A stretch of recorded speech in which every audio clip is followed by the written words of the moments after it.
Good afternoon, everybody. Thank you for coming to this exhibition, to this performance. There'll be two performances, and to the discussions that will be held after the performance. I want to start by introducing you to the first performance, entitled "You Will Find Your People Here." The remark, "You will find your people here," was made by a woman from the Democratic Republic of the Congo who had just arrived in Johannesburg. A few weeks before her arrival in Johannesburg, she had to flee the Mobutu Sese Seko government because her boyfriend at the time was in trouble with the law, with the president. And she had been put in jail in order to flush him out so that he could be arrested. She managed to escape jail, and she knew that she needed to leave the country and to leave it quickly. So for a few $100, she paid someone to carry her across the border through DRC, into Botswana, into Johannesburg, in South Africa. And as she traveled, as you can imagine, she was packed in a dark truck with multiple people who were also escaping, fleeing from the Democratic Republic of Congo. And and they were all quiet, crossing borders. She finally got to Johannesburg, maybe 10 days later. And they got out. As she got out of the back of the truck, she saw this big city in the middle and the streets were abuzz. This big city with all traffic lights, everyone coming up. And for the first time, she had seen some sunlight for 10 days. And as she got out, she asked the driver, "Where are we?" He says, "Welcome to Johannesburg. You will find your people here." So the performance is really a response to the testimonies of migrant women who come to Johannesburg from other parts of the continent. It's based on a book that I wrote, Migrant Women of Johannesburg, Life in an In-Between City. And this has been a long collaboration.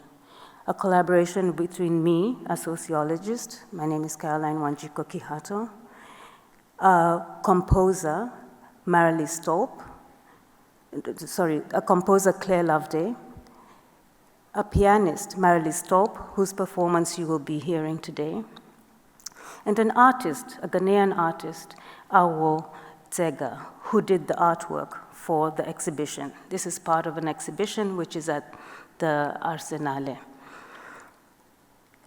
We really want this to be an experience that comes from the heart.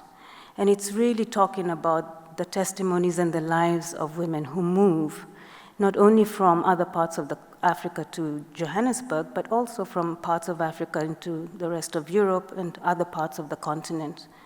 And really, what we want to do is tell these stories in a different way, in a way in which we can draw people's hearts, in a way that can connect with women's stories, and in a way that really takes us from the census to the senses.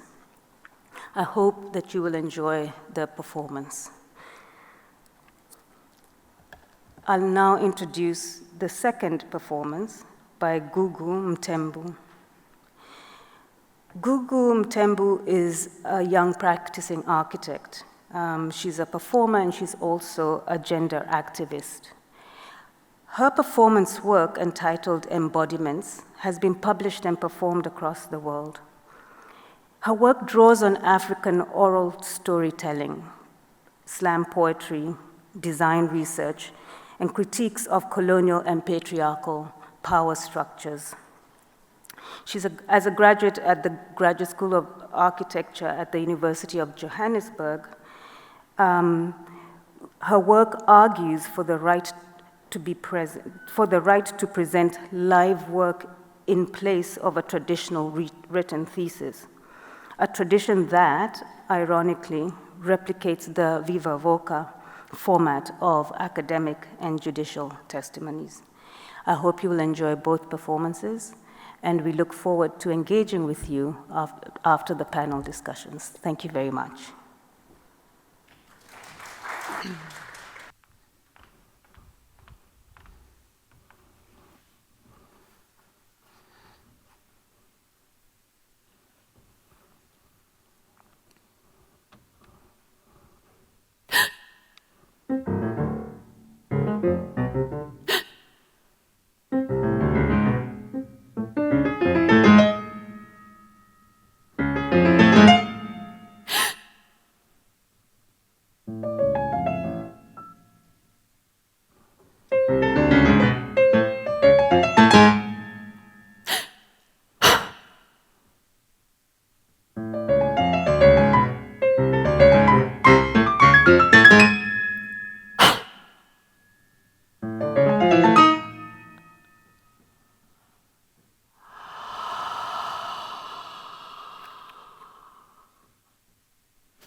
My boyfriend worked for the deposed president, Mobutu.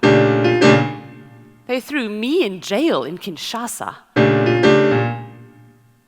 I bought my way out and found a driver who, for a fee, would smuggle me to South Africa.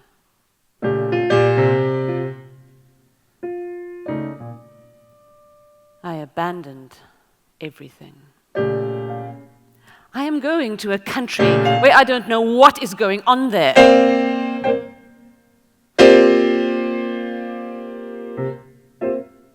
I left my studies, my family, my life. I lost everything. 8 people in the back of a van, including a 2-year-old child.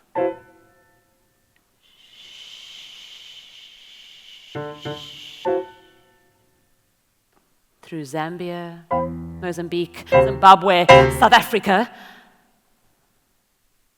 in silence.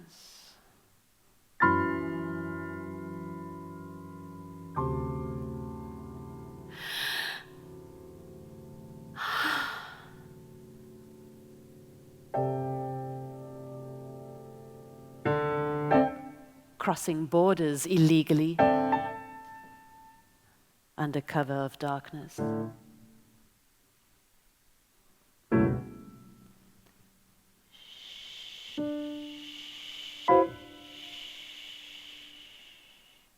What day is it?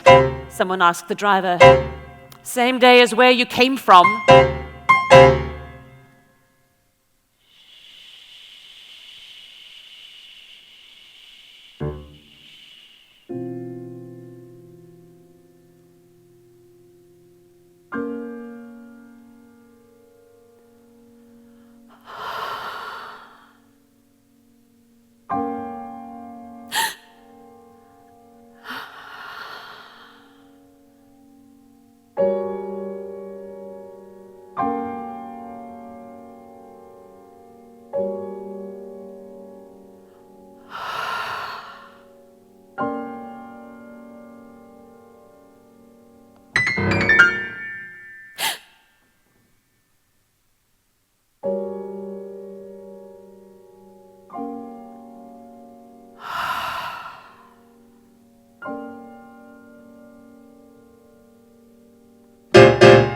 Welcome to Johannesburg. You will find your people here. Fazila gathered herself and stepped tentatively into the commotion on the streets. She blinked as her eyes adjusted to the light.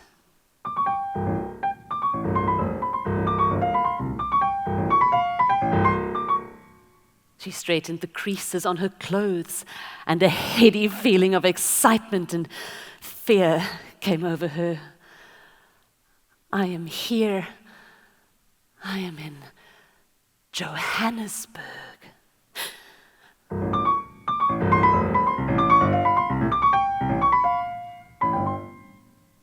For a few moments, she forgot her anxieties and listened to the banter of street life, cars honking a police siren, and people buying and selling. The cacophony of city sounds assaulted her ears.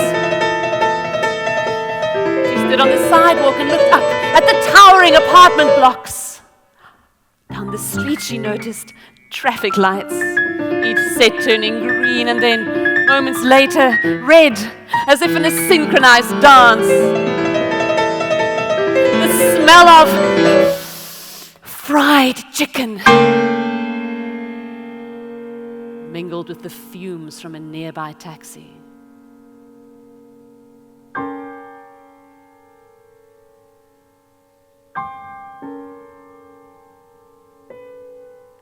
How far she had come from the place of her birth, Bukavu.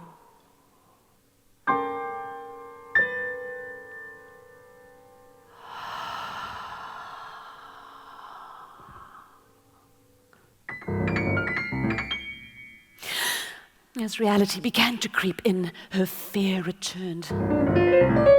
She needed to focus on survival, finding food, accommodation, work. In that order. Looking around her new host city, she caught a glimpse of a cylindrical skyscraper, the iconic and infamous Ponte City. She did not know it then, but at 54 stories high, it is the tallest residential building in Africa, with a history of suicides, gangs, international drug cartels, and stories of revival.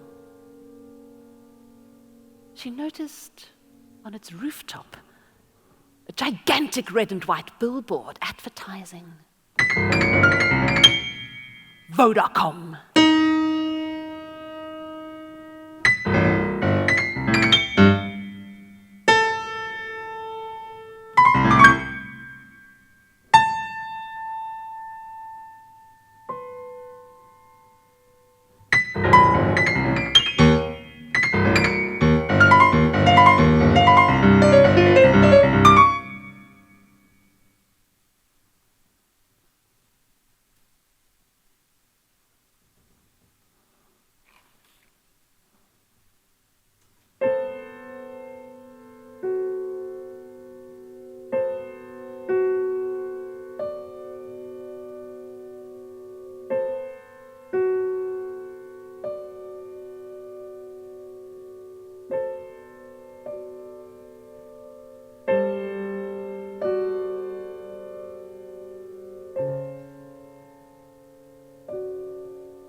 Name.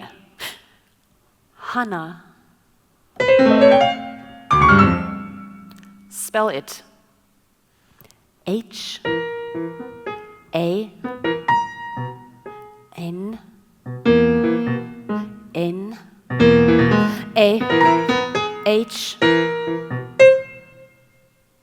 The policeman wrote painstakingly slowly. ID number. I don't have a South African ID, but my passport number. When were you born? 1986. 23 September.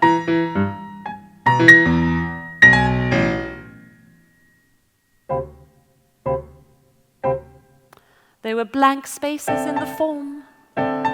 But this would have to do, the policeman thought to himself. His boss would have to understand. Few women had legal identity documents. Anyway, most provided false information to hide their identities. Nationality, he asked. Malawian. Malawian.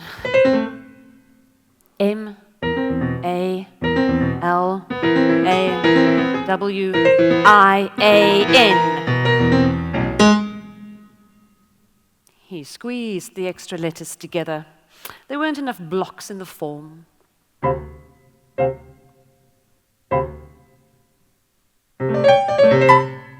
Address. Flat 103, Fatty's Mansions, JP Corner, Harrison Street. FLAT 103 FAT. The officer continued.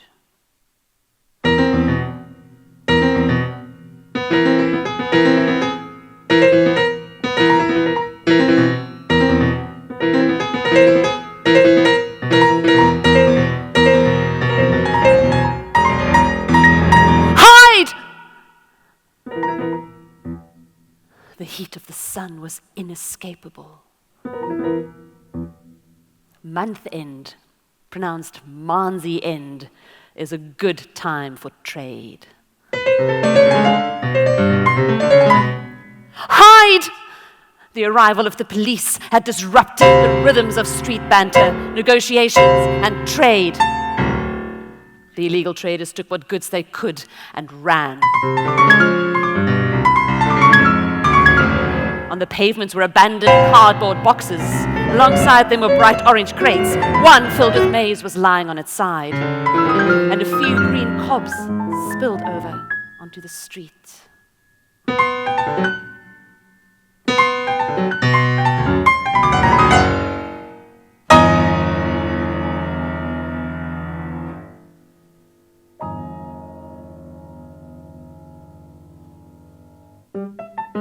Strewn across the pavement were newspapers, plastic bags, oranges, sweets, beads, cigarettes.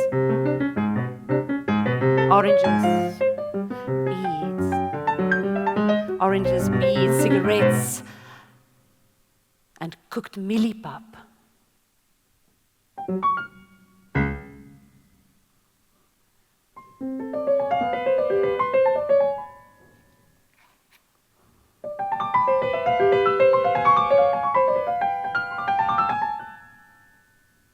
The wind and people's feet were distributing them across other parts of the city.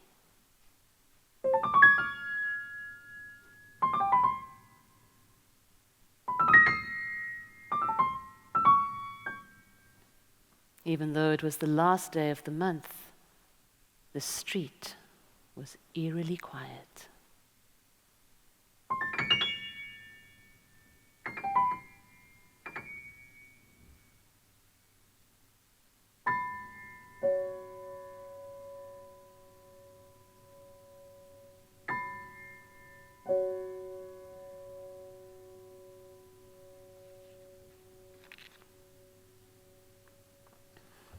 The written notice to appear in court, issued in terms of Section 56 of the Criminal Procedure Act No. 51 of 1977, presents an officer of the law the option to hand an accused a written notice to appear in a magistrate's court. The words say that the notice should A. specify the name, residential address, and the occupation of the accused. B. Call upon the accused to appear at a place and on a date and at a time specified in the written notice to answer a charge of having committed the offence in question. C. Contain an endorsement in terms of Section 57 that the accused may admit her guilt in respect of the offence in question and that she may pay a stipulated fine in respect thereof without appearing in court. And D. Contain a certificate under the hand of the peace officer that he has handed the original of such written notice to the accused and that has he explained to the accused the import thereof.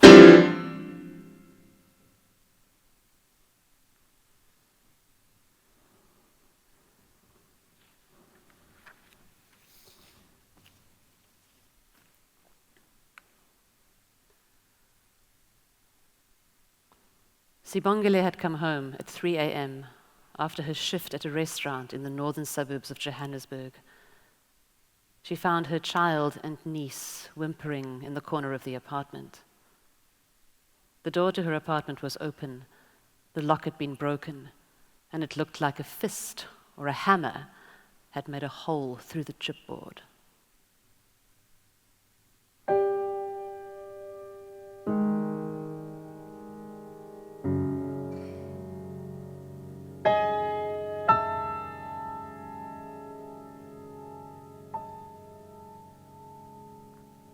The apartment's contents had been turned upside down.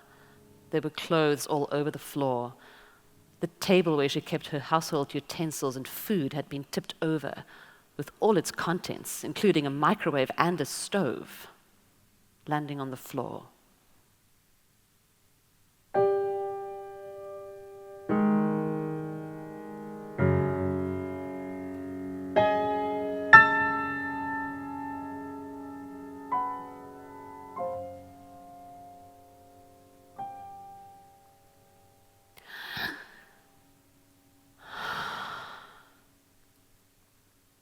The bathroom's white tiles and tub was splattered with blood, evidence of the extent of the violence that had occurred in the flat just a few hours before.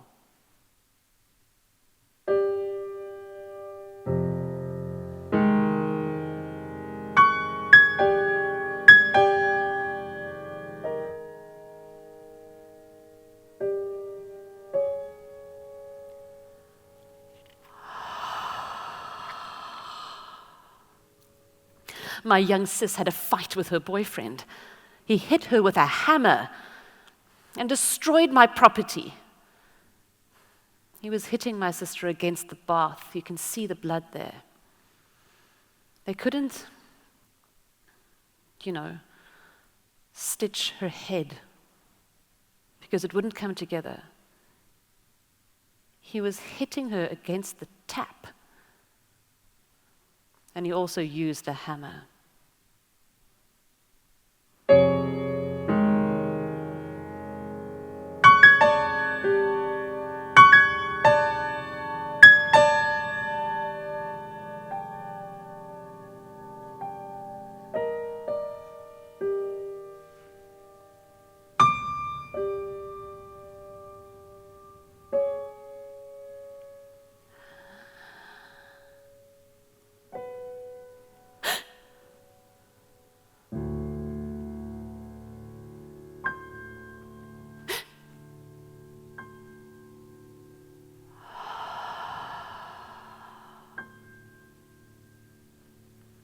By the time Sibongile arrived home, a neighbor had already taken her sister to hospital, and the building security had called the police. She found out the next day from Zimbabwean friends that her sister's boyfriend had paid the police the equivalent of $100 to avoid being charged.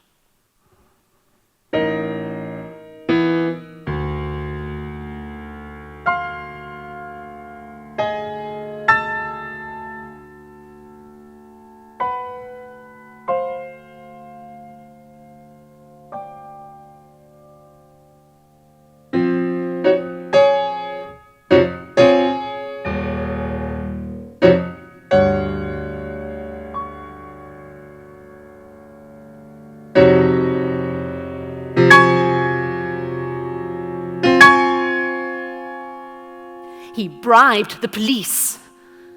We fear for our lives, but he was banned from the flats. We paid the building security guards, and he is not allowed here anymore. But you know how the system can let you down.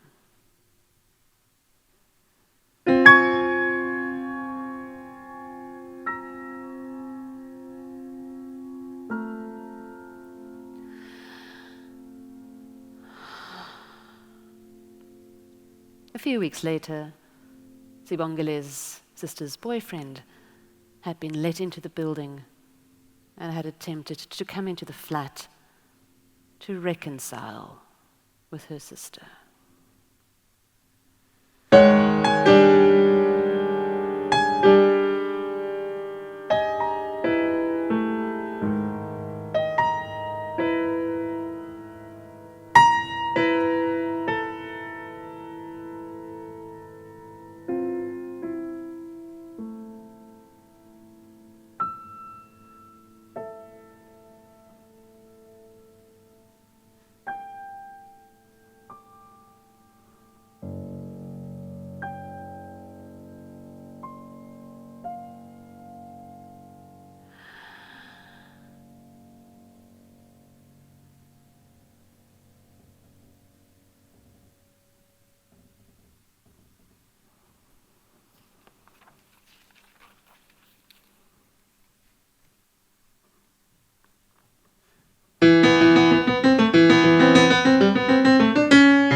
Survive! Hide! Hide!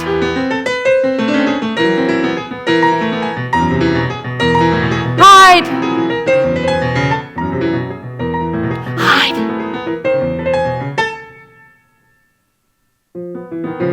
Here I am, nobody.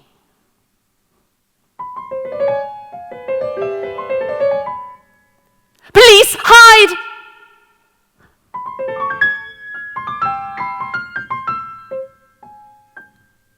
Survive.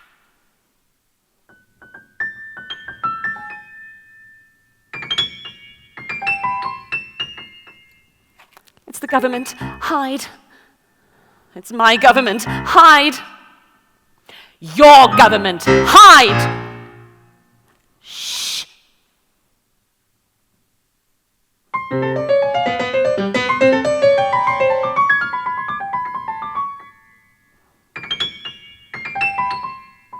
Please, hide.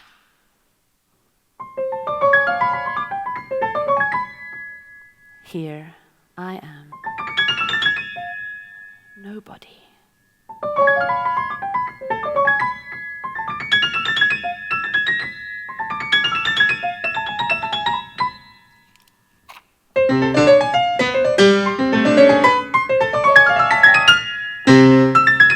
Hide!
Here I am!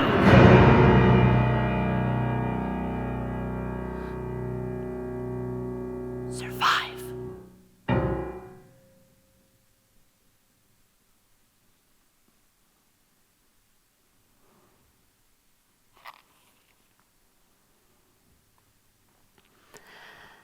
I like to make my home here nice.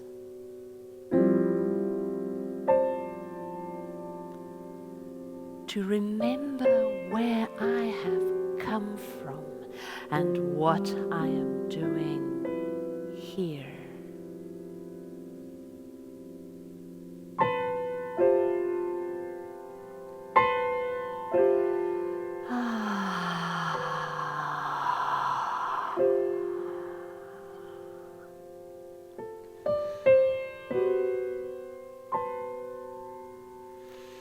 I like my home. We come together here, do rituals, ceremonies that remind us of ourselves.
here. We are free to talk in our own language. We remember home.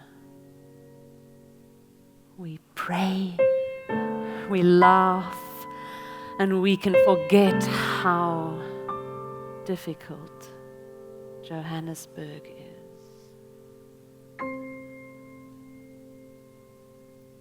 In my home, I am not a kwere.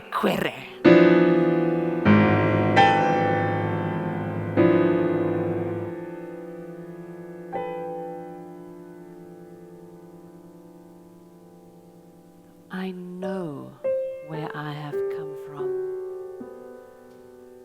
and I can be whatever I want.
The puppeteers string me up.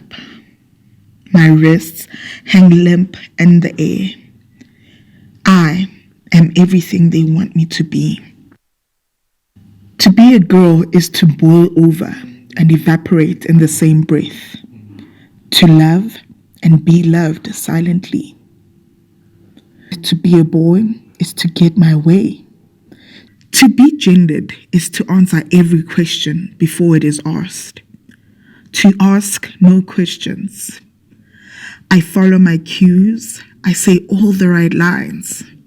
The puppeteer speaks in my mouth, jerks open. I speak only when I am spoken for. Obedience is a safer body than mine. His movements are my movements, as if I were just an image in the mirror, and I let it happen. Gender is a puppet show. It's ventriloquism. Whatever it takes to fool you. There is no easy escape. Costumes letting my body escape me. But I am learning how to become, how to fight through dysphoria and disobey, to untangle this body from the girl I was once woven into, to unbuoy my joints from whittle blocks.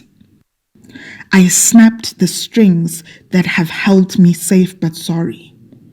They snap back and leave telemark bruises. 1, for every time I let my femininity be replaced by whatever it is I've escaped to. Change is not easy.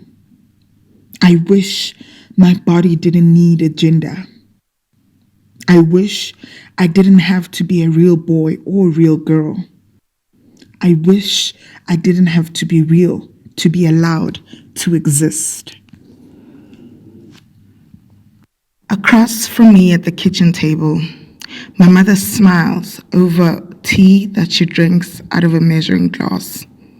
She says she doesn't deprive herself, but I've learned to find nuance in every movement of her fork, in every crinkle of her brow, as she offers me the uneaten pieces on her plate. I've realized that she only eats dinner when I suggest it. I wonder what she does when I'm not there to do so. Maybe this is why my house feels bigger each time I return. It's proportional. As she shrinks, the space around her seems increasingly vast. She wanes while my father waxes. His stomach has grown round with late nights, oysters, and privilege. It was the same with his parents. As my grandmother became frail and angular, her husband swelled to red round cheeks and a round stomach. And I wonder if my lineage is one of women shrinking, making space for the entrance of men into their lives, not knowing how to fill it back up once they leave. I've been taught accommodation. My brother never thinks before he speaks. I've been taught to filter. How can anyone have a relationship to food? He asks, laughing, as I eat the black bean soup I chose for its lack of carbs. I want to say, we come from difference. You have been taught to grow out. I have been taught to grow in. You learn from our father how to emit, how to produce, to roll each thought off your tongue with confidence. You used to lose your voice every other week from shouting so much. I learned to absorb. I took lessons from our mother in creating space around myself. I learned to read the knots in her forehead, and I never meant to replicate her, but spend enough time sitting across from someone and you pick up their habits. That's why women in my family have been shrinking for decades. We all learned from each other, the way each generation taught the next how to knit, weaving silence in between the threads, deciding how many bites is too many, how much space she deserves to occupy. Watching the struggle, I either mimic or hate her, and I don't want to do either anymore. But the burden of this house has followed me across the country. I asked 5 questions today, and all of them started with the word sorry. Inheritance is accidental.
Day through night, I face the same fate.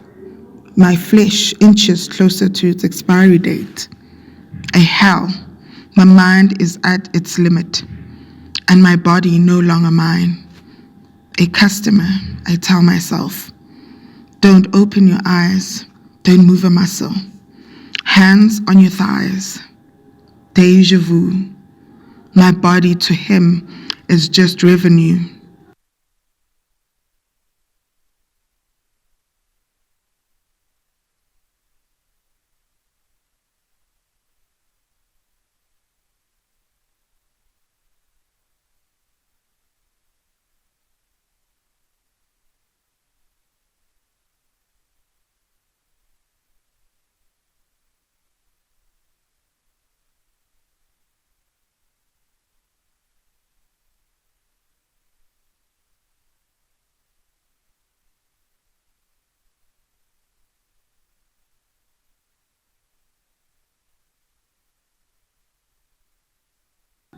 Each minute goes by, I pray to gods.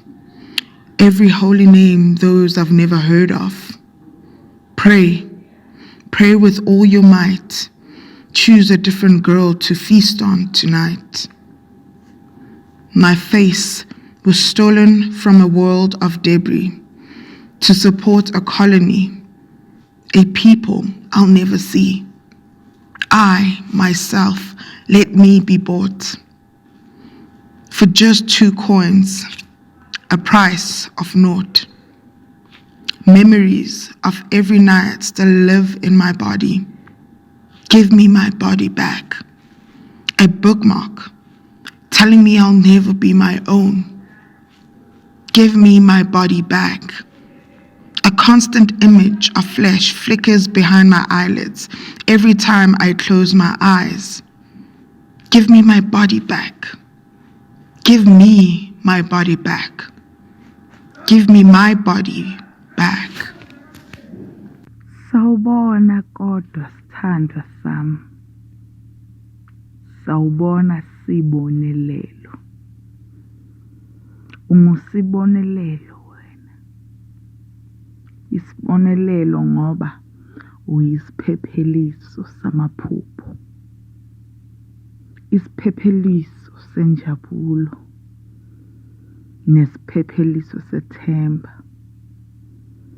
Usibonelelo wena. Ngoba ngempela uJehova uyabonelela. Sawubona sithandwa sami. Sawubona Gugulethu.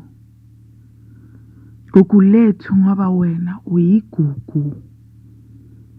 Uyigugu kithi.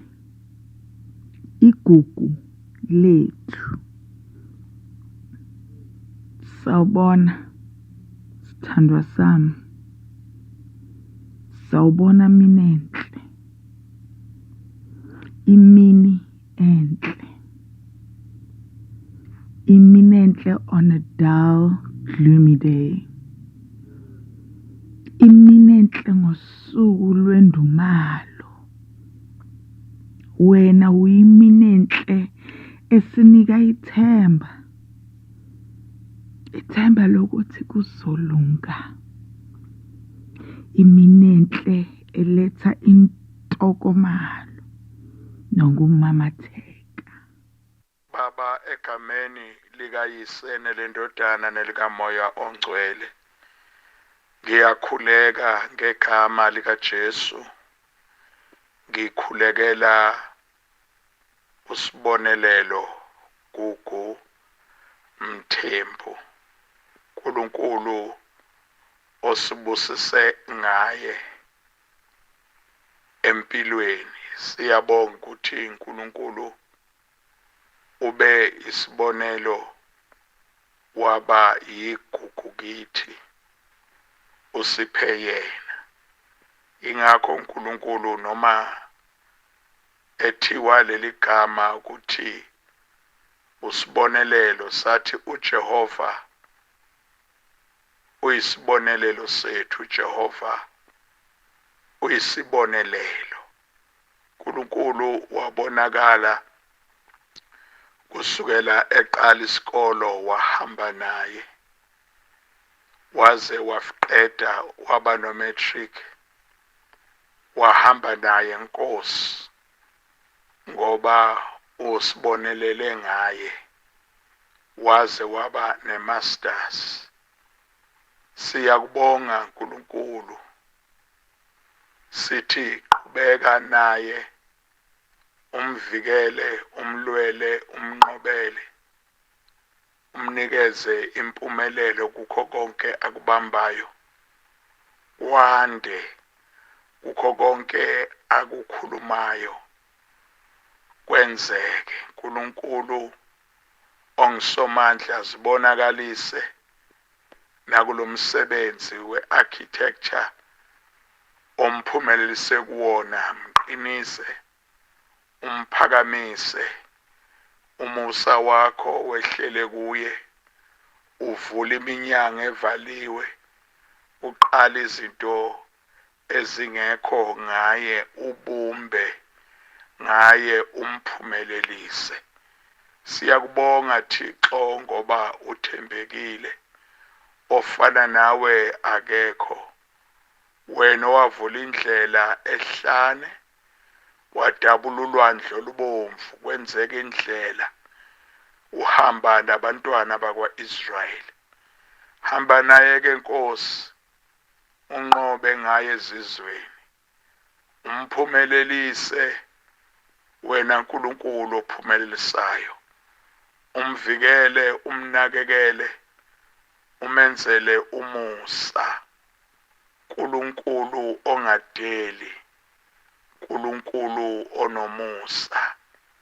Siyabonga ke kukho konke, mlekelele egameni likayise nelendodana nelikaMoya Oyingcwele, lidumise igama lakho ngempilo kaSibonelelo Gugulethu Mthembu. Amen.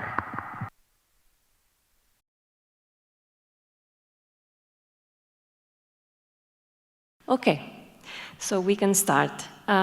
Thank you and good afternoon to the public. I'm Elena Ostanel and I'm an assistant professor at University U of Venice. And today I was asked to chair this panel with this performer, composer, and with Caroline. And I really thank Caroline to invite us to this event. It's a pleasure to be here, and thank you, Caroline. And I would like to start from you, because we met in Johannesburg some years ago. I think it was 2009. And your book is from 2013, so you did a long process.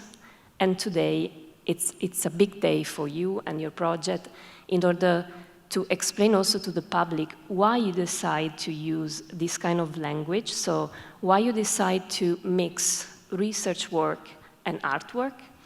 And another question for you is how you think today is still contemporary to talk about migration and women migrants in Johannesburg. So why it's still contemporary after many years? So I give you the floor for just a quick answer, and then I will make some other questions to the other panelists. Thank you, Caroline. Yes, thank you. Thank you, Elena. Yes, we met a long time ago in Johannesburg, and it's a real pleasure to be here. Why did I choose to use this different language to talk about the stories of migrant women in Johannesburg? I have to be honest, this was not the plan. I finished my PhD, I wrote the book, it was on migrant women in Johannesburg, and my friend and also collaborator on this project, Clare Loveday, read the book in 2013, and she said, "I'd really like to work with you." And I said, "That would be great, but you're a composer and I'm a sociologist. I don't see how we could work together." And it took 10 years.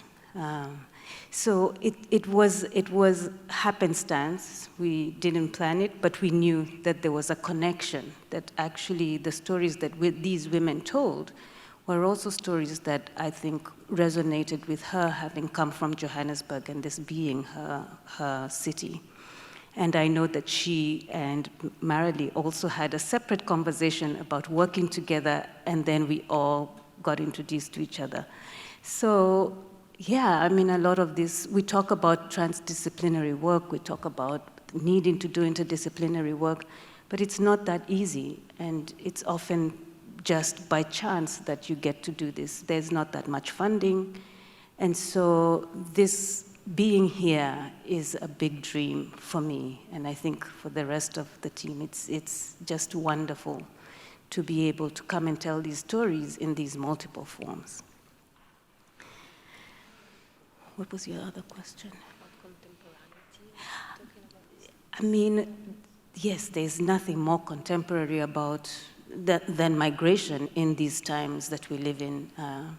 It's something that we are talking about in South Africa and the rest of the continent. It's something that you are talking about here in Europe. I mean, next year is the elections. What's the big issue? Migration. And so these stories are really important because part of telling them in this format and in a different place is really also about how do we connect together as human beings. These are stories of women who have experienced a lot in their lives. They both love, they've lost, they want to belong. We all want to belong. And I think that part of being here and telling this very human story is really to resonate and to remind us about the connectivity of our humanity. And yes, I'll leave it there and hope that that is what you get also from the performance and from the discussion. Thank you, Caroline. And I would ask to Mareli if she can introduce herself, also considering a little bit of background of yourself, so why you decide to join Caroline in this project, starting from your background. But then I would like also to ask you something about your performance, because when I was listening to your performance from there, I was able to remind some histories of migrant women in Johannesburg I've interviewed in 2009. So the words you were using and with the piano was remind me their voices. And so it's a question of perspective, I think, because you and Caroline, this project, is bringing really at the center the woman and their bodies, but also their histories, their life histories. And usually when we talk about migration, we don't see that. So migration, it's a topic, and it's not about people. So I really would like to ask you something about this, a comment, and starting from your background. Thank you. Thank you, Elena, and thank you so much for having us here and to the Biennale for bringing me all the way from South Africa to play this fantastic piece. It's a privilege.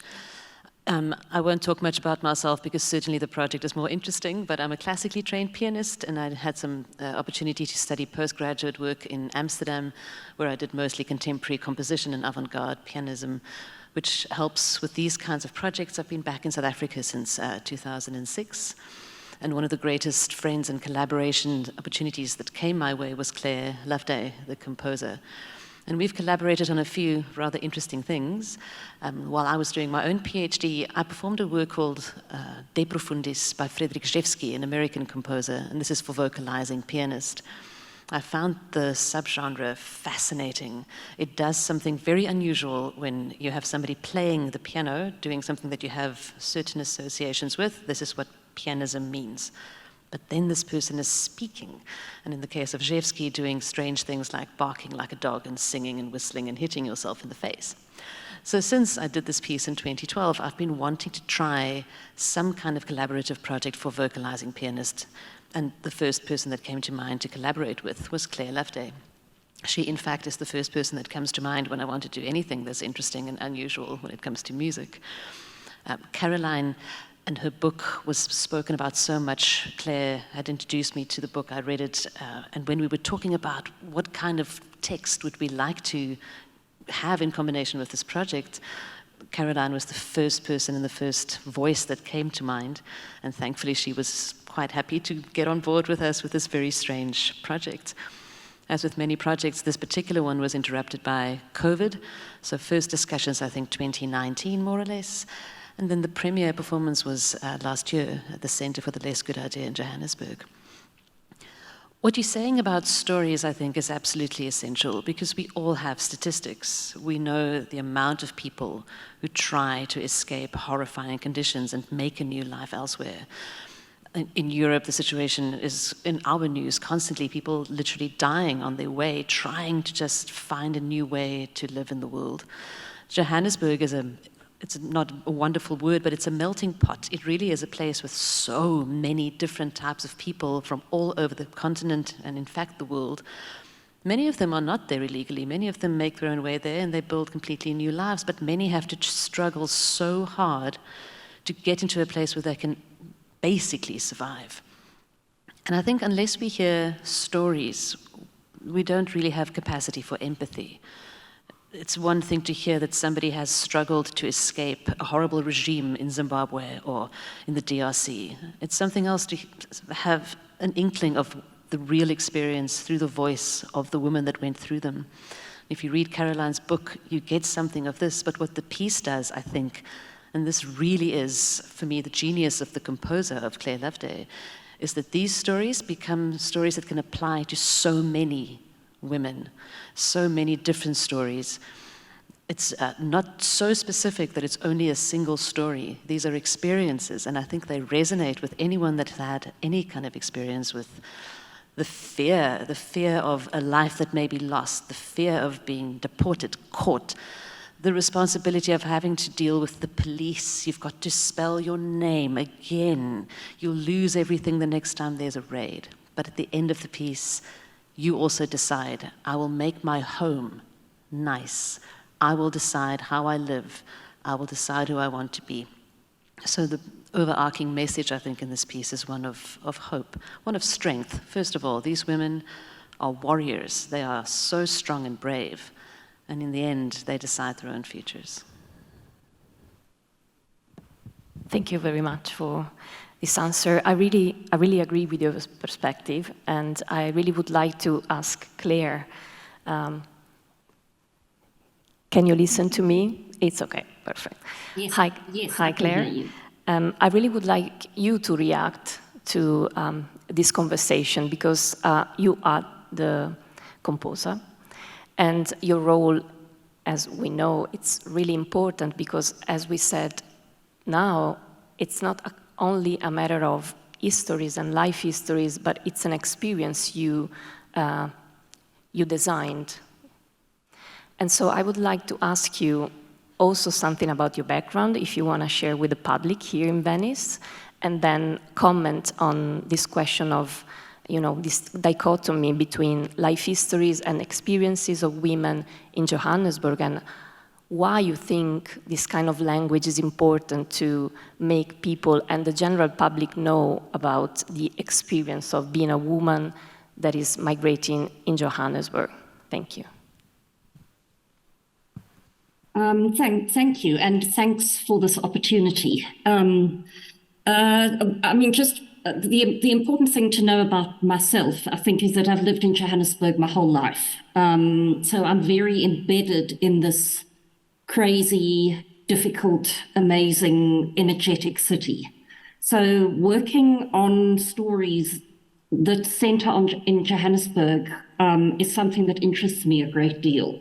And a lot of my work is about the city, reflecting on and through what the city is about and how I respond to it. You ask about this piece. I mean, one of the other things in my work is to promote. For me in this piece was to give these women voice, to give these women a voice. These stories are not heard. And they are not, I mean, you know, they might be talked about in academic seminars, but what I wanted to do was to raise the level of these stories so that people could experience what it felt like to be one of these women, to be so afraid, to negotiate their way through the city in a way that they take both agency and understand the unwritten rules of how things work, to feel the excitement of the arrival, to struggle, and I mean, in the story about Sibongile, that terribly violent story, there's almost a tone of acceptance there, that this is what happens. It's almost a sense of defeat, but there is still some idea of agency underneath that. And that was really what I wanted to bring out with this piece, was to make people feel these women's stories. It's a tough job for the pianist, I would like to add. Caroline's text is amazing. I can't imagine a better text. And you have to have a pianist who is willing to really make themselves vulnerable in order to make this story felt. If you have a very detached pianist, it's not going to work. It'll just fall flat. You have to have that kind of emotional investment that Caroline put into the stories, that the women put into telling her, and that I put into writing the piece.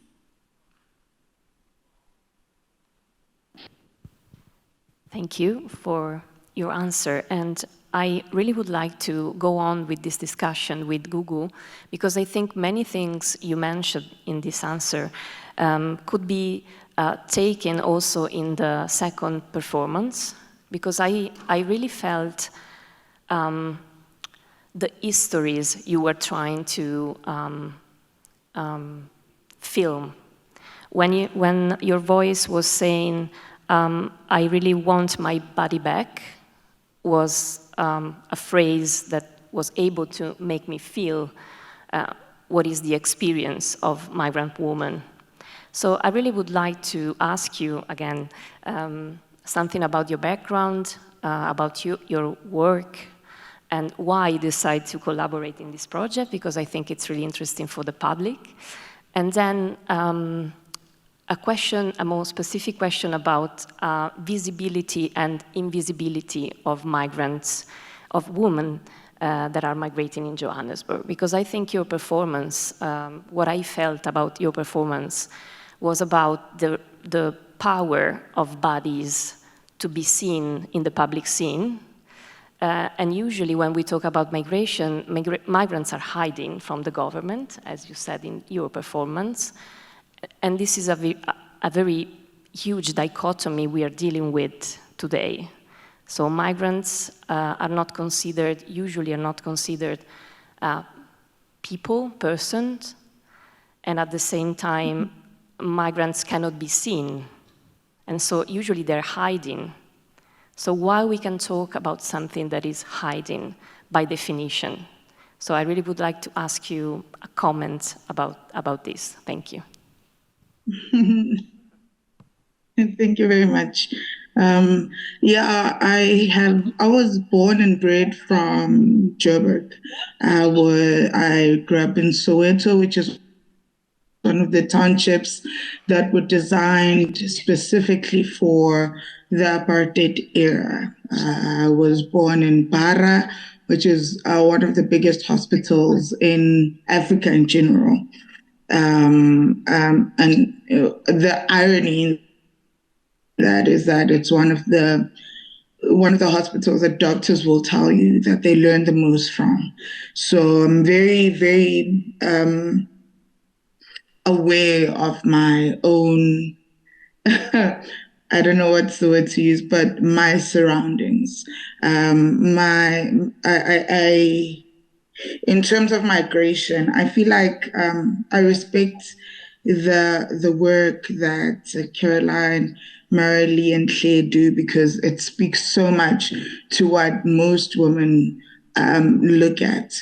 I think I look at it more in a microscopic manner in terms of how women perform in space. So I came back to Joburg from Cape Town in 2016, but I worked in the city, in the center And what always comes to mind and what was very disturbing when I came to Venice is the differences in how we behave in space and how women always have to look out for their own protection. So in Joburg, there are little spaces that you can hide in, but not always, but you always have to be alert about your surroundings and where you are. You're always looking over your shoulder. You always have to be aware that your windows are up when you're driving, even in the safety of your car. And what is so interesting is that when I came to Venice, everyone just looks so free and safe.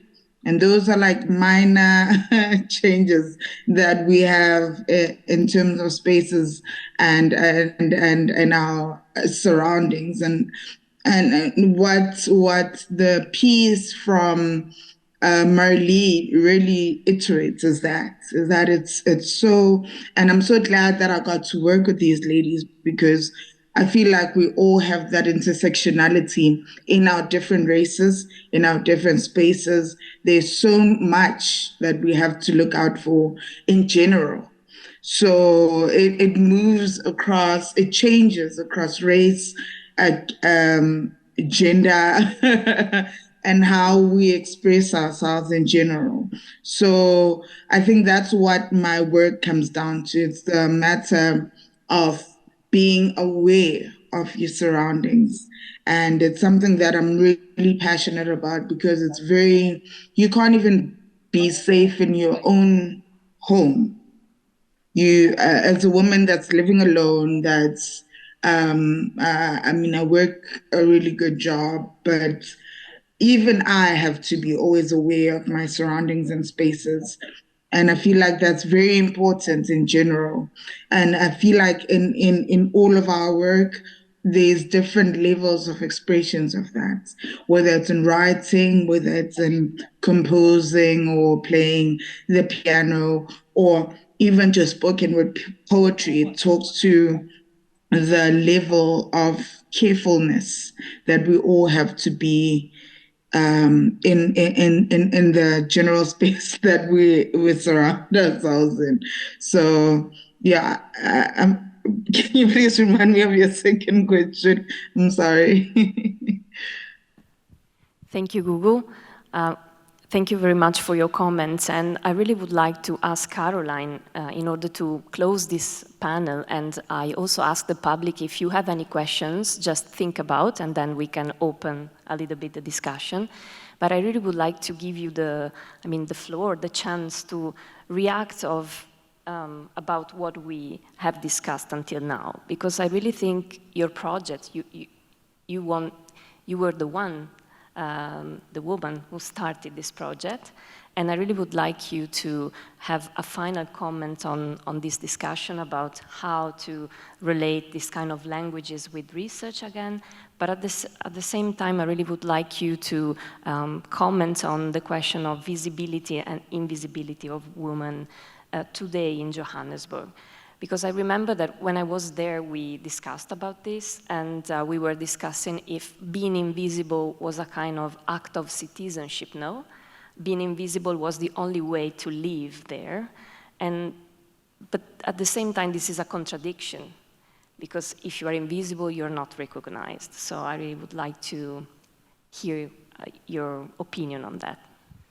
Yeah, to start with your last question, and I think Gugu's work really brings this out, is this paradox of, particularly if you're a vulnerable or marginalized population or a woman in Johannesburg where you have to be concerned about your safety, there is a sense of wanting to hide in spaces, wanting to be invisible, wanting to not be seen, because by this, it might mean that you are hiding from danger.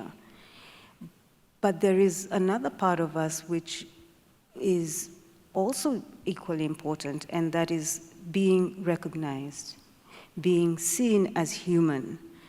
And it's at two levels. On the one level, as women, it is important to be seen in the city because we make part of the city. We make at least half of the city. And our role in the city is really important. Whether we are migrants or going on in our day, we're denizens and citizens, it's part of, we co-create that space. And it's really important that our creation is recognized. At another level, particularly with this work, and it's with Claire and Mareli's work, but and also with Gugu's work, it's important for it to be seen in other spaces like Venice, by different audiences, because it bridges that connection between humans, amongst women, amongst human beings who also have a longing to belong in a society, a longing to live well, a longing to provide for family. And those are all sort of human emotions that we can all connect with. And this level of visibility, I think, is very important. And it's also very political, because as Europe is discussing its migration issue, particularly with Africans coming from Africa into Europe, or as you are debating these questions, it's important for you, for us to create those bridges of solidarity around deciding or debating how we can be more inclusive, how we can be more humane, how we can connect emotionally to the idea of belonging, that we all want to belong. And so this is really important for me. But I don't want to speak anymore. I think everybody else can. Is there any question from the audience, the public, about performances, about the discussion we had, about the work Caroline is bringing us today? Yes? Thank you.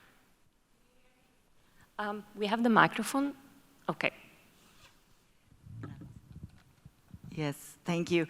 Thanks for the beautiful performances and for the commentaries, which really helped to locate them.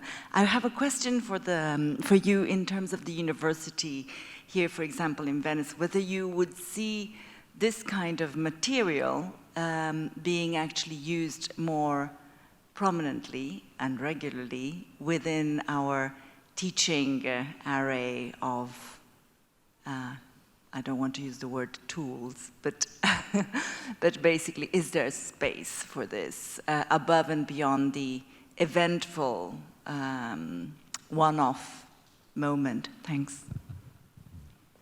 Yes, this is a very important question. I think there's a double way of doing this. I mean, we are here as, professors or assistant professors, as I am, trying to comment and also bring it to another public that is not the students or the PhD students or the academic public, what we think about these topics. But at the same time, we should bring this in the building of the university, so in classes and also in the discussion among professors, I think. And our university is engaged in some activities that are called public engagement activities, and we are working on it also because the ministry today is asking us to be judged about how much we do on this, and this is a new thing the ministry decided in the last years. The problem is this is not a technical thing, but it's also engaging with contemporary debate that it's really important, and I think we should do more in general in Italy about this. I had the occasion to work in Canada, and in Canada this kind of work, the joint work between communities and the university is really at the center of the work they do in the universities, and I think in here we have to be able to do more in the future. So this is what I can say about this.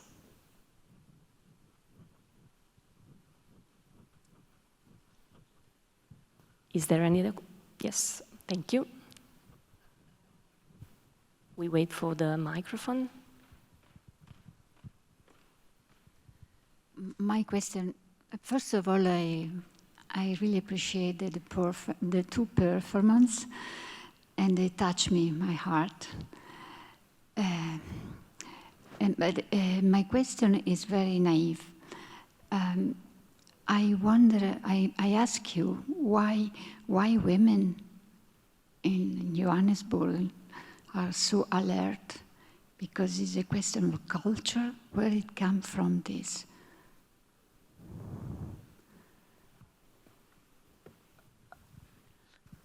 Thank you. That's a very good question. It's not one with an easy answer, so I'll answer it maybe in two ways.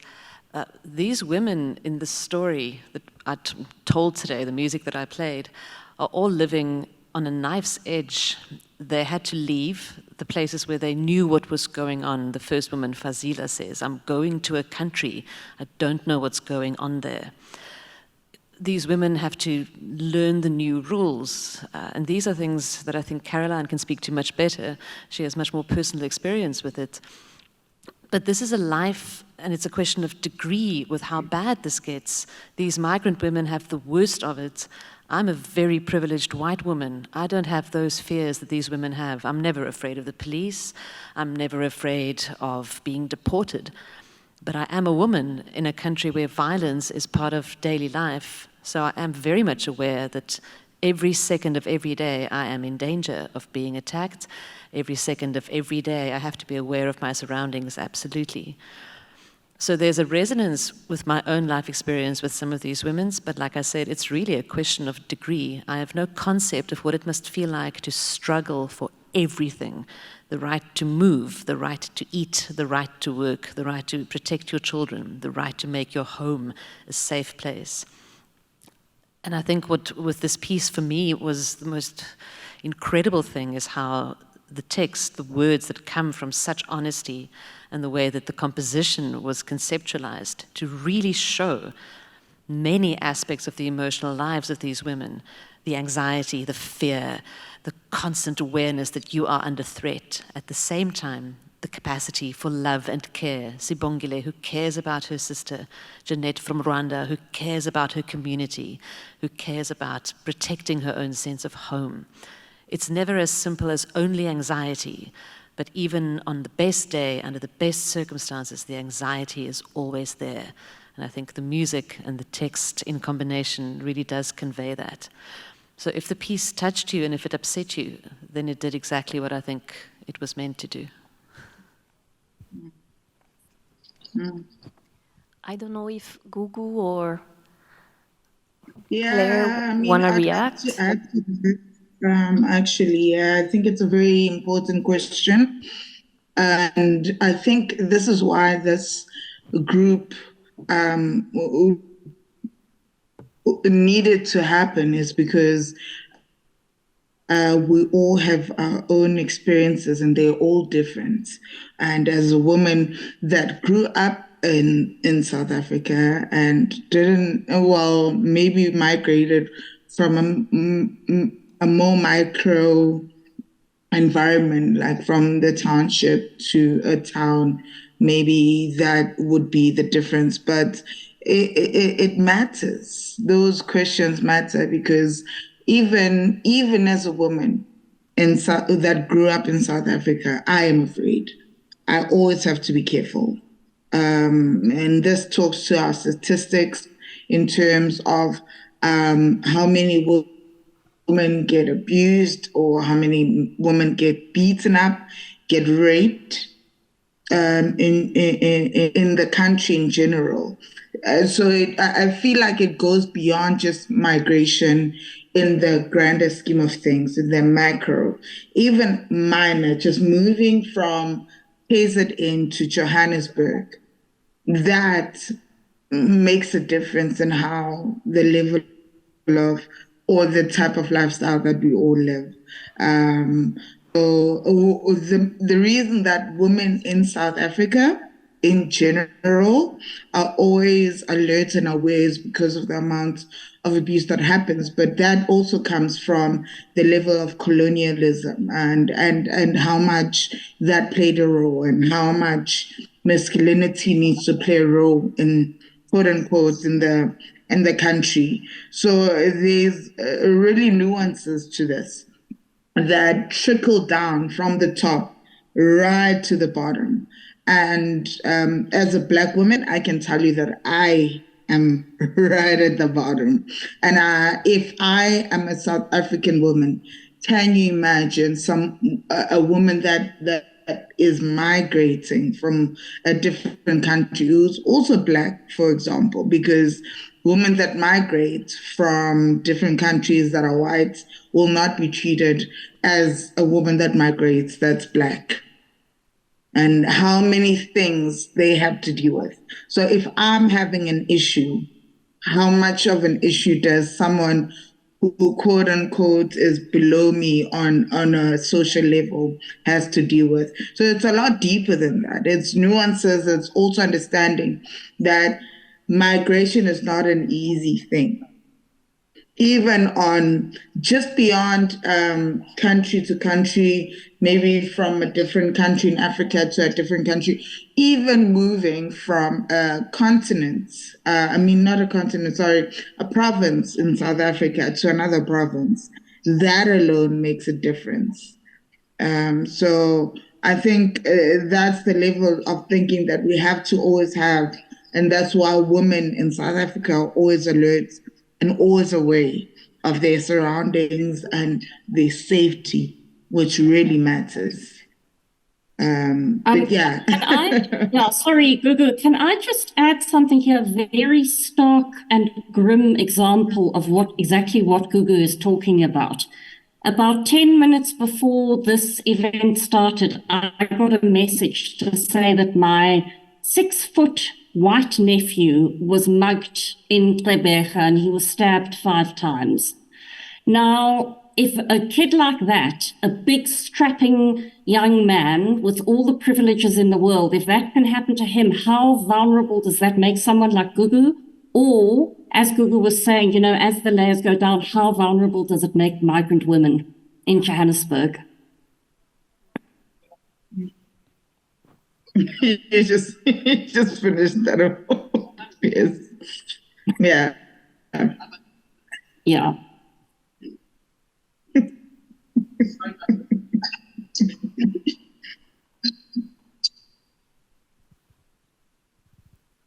Any other questions? Okay, I think we can close this panel. I really thank the panelists for this beautiful discussion. I really appreciate this time with you, and I really thank the public to have listened. And now we have another panel, so stay with us. Thank you.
All right. Thank you, everyone, and thank you for sticking through for the second half of the discussion. It will be, in some ways, it's the sequel, a very different kind of sequel, but a sequel to what you've just seen and heard. My name is Loren Landau. I'm also a professor at Oxford and at Wits University, which is in Johannesburg. And I've been helping Caroline with the exhibit that's been happening, I guess, just behind us over here, thinking through how do we move from discussions about migration as just about migrants to thinking about migration as something that is about space making, about remaking the world that we live in, remaking the communities where migrants go, but also how those connections to places where people have come from are reshaping those spaces, and we're creating these kind of interconnected spaces and times where people are thinking about their futures, thinking about their past, confronting their pasts, as we've just heard in that last panel, and using their own imagination in the face of enormous adversity often to try to make a future for themselves and their families. So we've been part of a project that's looking at African cities, how migration within those cities, out of those cities to Europe, elsewhere, is remaking the urban landscape, remaking the urban space. Caroline's been part of that project. Karina, who is sitting here, is part of that project. And I'm looking forward to hearing others who are interested in the way in which space is being remade through migration, through responses to migration, what they have to say. And what you have here in front of you is a panel of academics, but I'd like to think not a panel of ordinary academics. It's people who are trying to move beyond the classroom. So there was a question that was asked that Elena, I think, began to answer about how do we move out of the classroom, but how do we also bring this material into the classroom so that we can have these kinds of discussions. So I'm joined on the stage by two colleagues from both Italian scholars who work on various aspects of migration. On my right, we have Giovanna Marconi, who's an associate professor of urban planning right here in Venice. And then on my left is Michela Semprebon, I'm saying that right, who's from a bit further away, is a sociologist and a researcher at the University of Parma. So just not too far from here, but both working on issues that directly connect.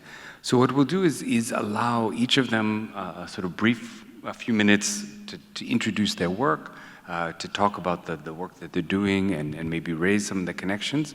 Then I have a couple questions for them that will tie their work directly to the conversation we've just had, and then we'll open it up to you. We'll keep it short, we'll keep it light, as much as you can keep this kind of discussion light, and we look forward to the engagement. So without any further ado, I'd like to turn it over to Giovanna. Thank you.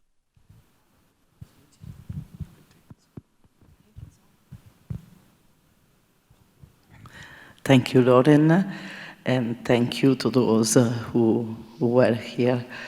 We will not be so boring after such an interesting performance, no, that was proposed before, but just going on with this debate and this talk on migration, actually, and on gender on migration, and on geographies also, and spaces. Here in Italy, I don't know if most of the public probably it's Italian, but as you probably know, even all over Europe, migration is actually a highly politicized, mediatized, and stigmatized also issue. No? So people, at least here in Italy, large majority of people is pushed to think that all migrants are heading towards Italy, towards the EU, towards Western country, the US, Australia, I don't know what. No? So the global South going north, that is not the case. But the narrative on this is the classic narrative of invasion. We cannot host them all. We have to send them back. We have to help them at their home sometimes. Italians first, Americans first. In Veneto is Veneto first as well.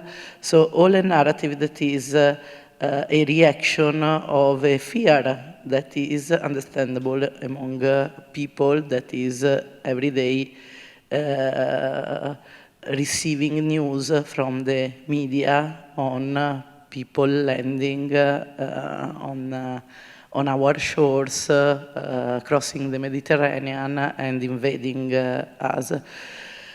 In reality, and this is what I try to do, and many other colleagues also to do, also at the university, also with our students, but also through our researches to produce counter narratives about this, because actually it's not true that all migrants are heading towards the global north.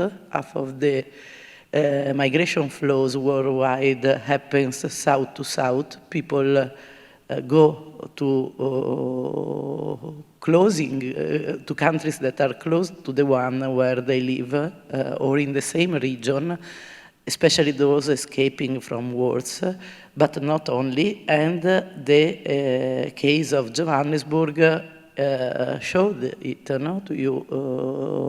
It was talk about a melting pot of people coming from all around Africa, and not only, but there is large flows and a growing multicultural city in the global south, and Johannesburg is not the only one, also in Latin America, also in Asia.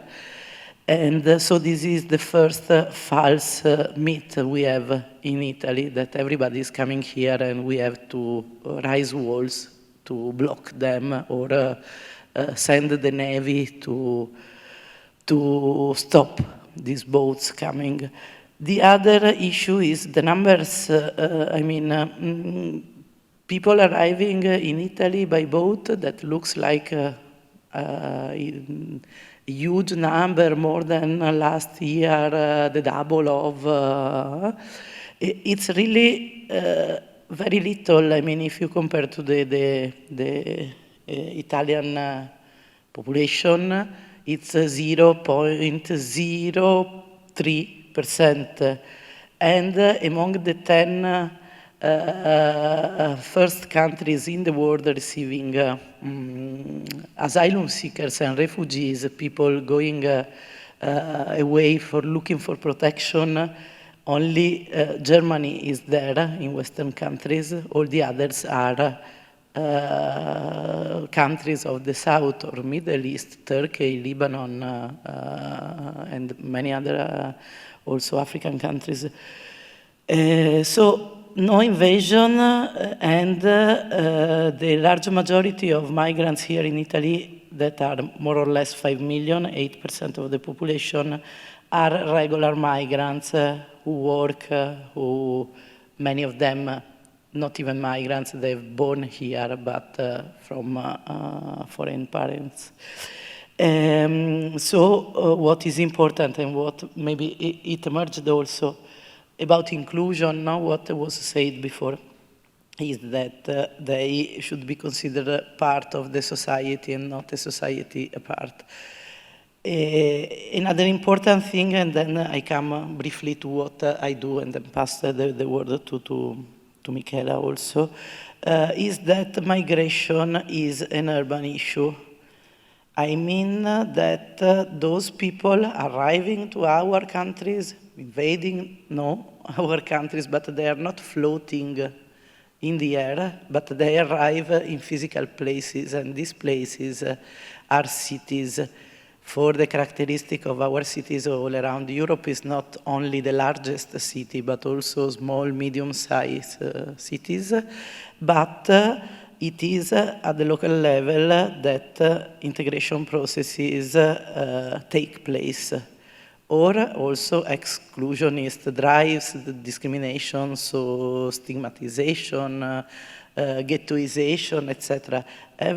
All of this happens in cities, and Johannesburg, once again, is an excellent example of the different dynamics and the difficulties, the struggling to be part of the city, to have the right to the city. If you have a regular permit to stay there or not, if you are a woman or man, if you are migrant or not, the right to be visible and invisible that they debated before, but also in cities where differences are growing and are becoming more and more multicultural, we have a right to difference, to express and to use the city and to produce new demands of the city. Public spaces are used in different ways, and different practices are happening in public spaces when when different cultures are living together in the same space. So there is a sort of right to the city, but right to difference, but also right to indifference, because I cannot exactly like to walk around the city and everybody looking at me as an alien, or as that's a migrant, or as one of these, let's say, category. So actually cities have always been places of difference, encounter, of mixity, melting pots, and this is the strength of the city. There is no city without diversity. The first cities were a reunion of people coming from different, of foreigners coming, or people coming from the countryside, and the air of city makes you free, and we know it very well here in Europe. And so the level of democracy, of civic developments of our societies, of our urban societies, depends a lot on how diversity and immigration, let's say, and those coming from other cultures, speaking other languages, using in other ways, public spaces, are accommodating within our urban assets, and how we try to live together across differences. I led at the University UAV of Venice a research center on migration and the city. Actually is a UNESCO chair on the social and spatial inclusion of international migrants. And it was established in 2008, so it's pretty more than a decade that we work on these issues. And we carry out action research on urban policies and practices addressing international migration. So what the local level do or do not do, because non-policy has always an effect also, and lack of action has an effect. So we look into what happens in the city to manage increasing diversity, actually. And the local stakeholders are, according to our experience, but because we work with them, for them, but a lot with them in this action research, they are the key to promote social and spatial inclusion of these people, and of also. We speak a lot about social cohesion, the promotion of social cohesion and the capacity of living together across differences, as I was saying, reducing conflicts, and try to work for social and spatial justice. And with these stakeholders, that is practitioners, people working for NGOs, but also people working for the municipalities and struggling for, the needs that are first than migrants' needs are needs of residents. A migrant living in whatever city, if has a family, has the same problem to find the school for their kids, to how to access the health system, etc. So those working at the local level facilitating to stop the barriers who limit the whole access to the city to people coming from different backgrounds is the core of our research and of the projects we carry out on services addressing migrants, on diversity in small municipalities, on the access, for example, of places of worship that is public space, and that many times for discrimination and racism, many times also, is not so easy, because there is a resistance to give space, for example, to Muslim to pray but this has an effect also on Buddhists, on other religions. So this is the sort of projects we carry out at our research center at the University of Venice, and in particular today is with us Michela Semprebon, who worked with us for a couple of years or 3 on a project that is exactly focusing, and that's why in particular we are focusing on this, on gender issue. The project was, the name was Insight, dealing, no, what was the long, I don't remember, building capacity to deal with human trafficking and transit routes in Nigeria, Italy, and Sweden. And it was focusing on human trafficking, and in particular on Nigerian girls and also kids, let's say, underage girls who arrived in Italy trafficked, not smuggled, that is different. So, in particular, the research was on the protection system that do exist. So once again, on local actors to make these people emerge and to consider them not as just victims, but as a person who need some help to exit from this situation. So Michela on this wrote a book that is one of the outcome of this project, and that's why I insisted with her to come and say a few words, because the voices also of these women, besides the work of practitioners, are at the center of the book Michela published.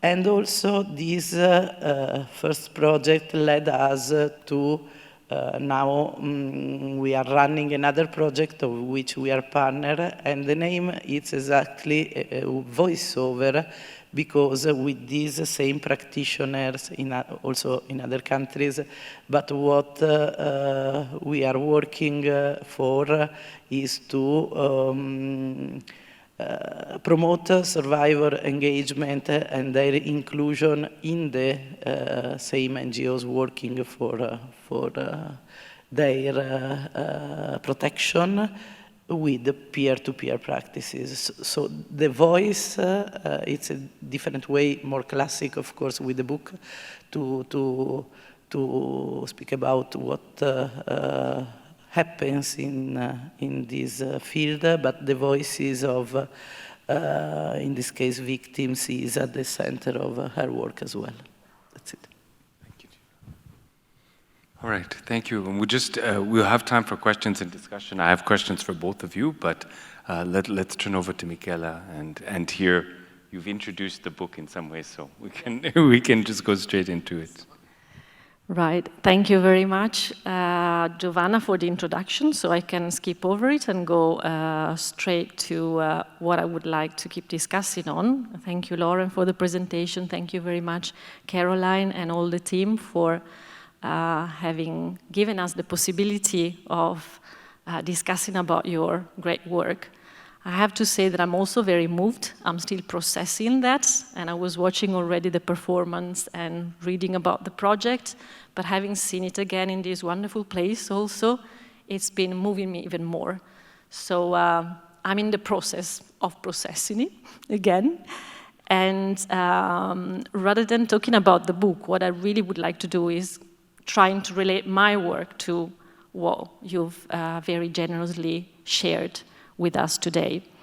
And well, I'll do it by starting to say who I am very quickly.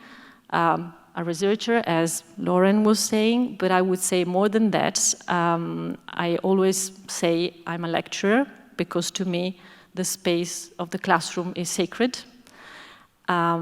I really feel the full responsibility for what I'm taking to the classroom, not only the content, but also the way I take it, and really trying to put across narratives that don't recall a single story, to use a word that Chimamanda Ngozi Adichie, who's a novelist from Nigeria, always uses, because when we're talking about people, when we're talking about migrant people, we often forget, as we've been saying, that these are not numbers, as policies are trying to tell us. These are people, so we need to hear about stories.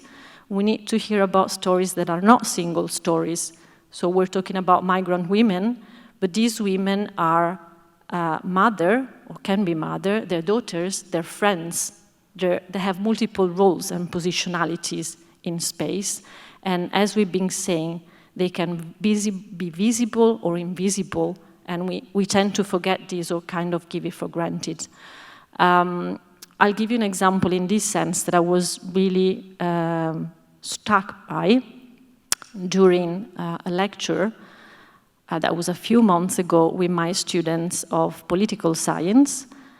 It was a lecture on sociology of migration, and I started talking with them about what is identity, what is Italian identity for you?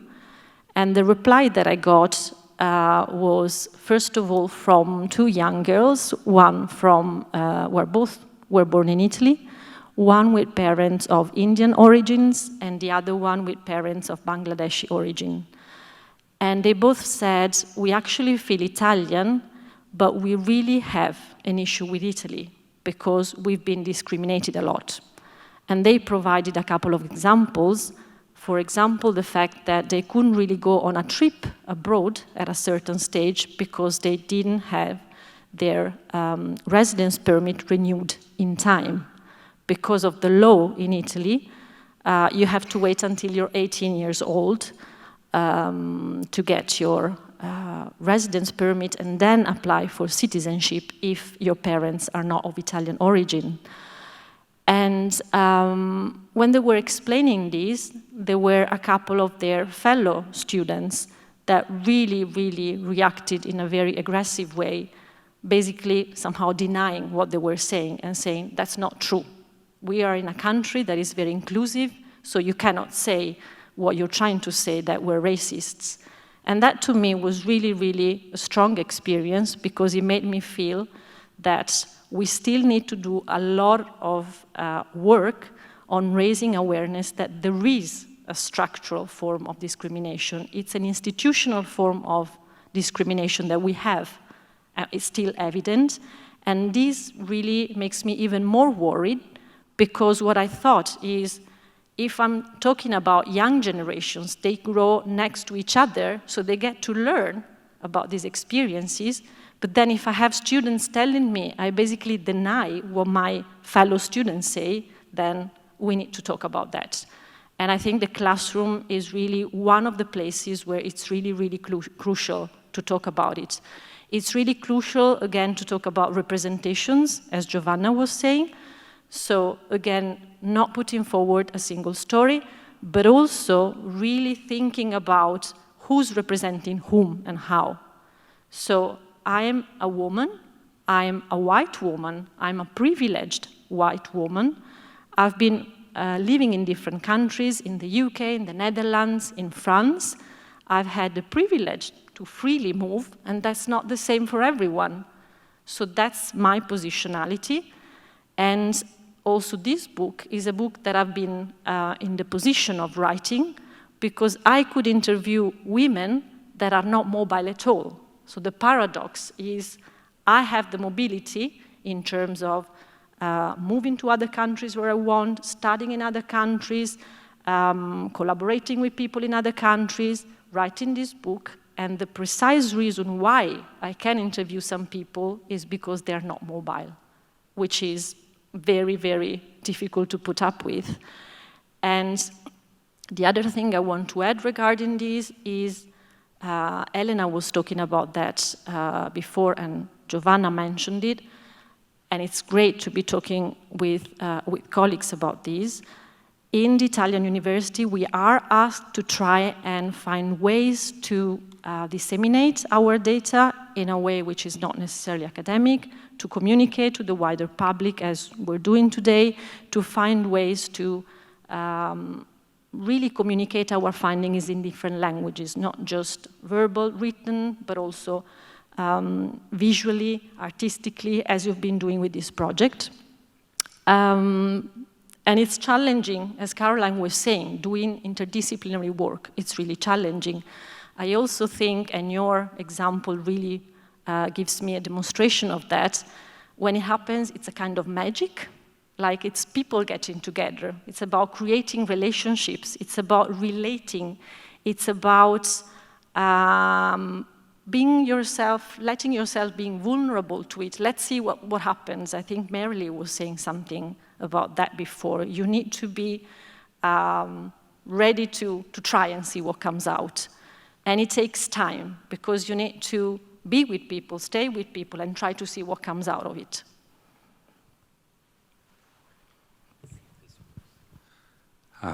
Yes, good. Thank you both. Just building on what you've just said, I wanted to ask both of you, as you brought up questions of representation, and that came up very clearly in the panel before. We've talked about a voice. We talked about speaking in the classroom, but also about needing to reach an audience outside of the classroom. And I just want to ask you if you can reflect a little bit on how we tell those stories. It's very tempting to tell stories of victimization, of suffering.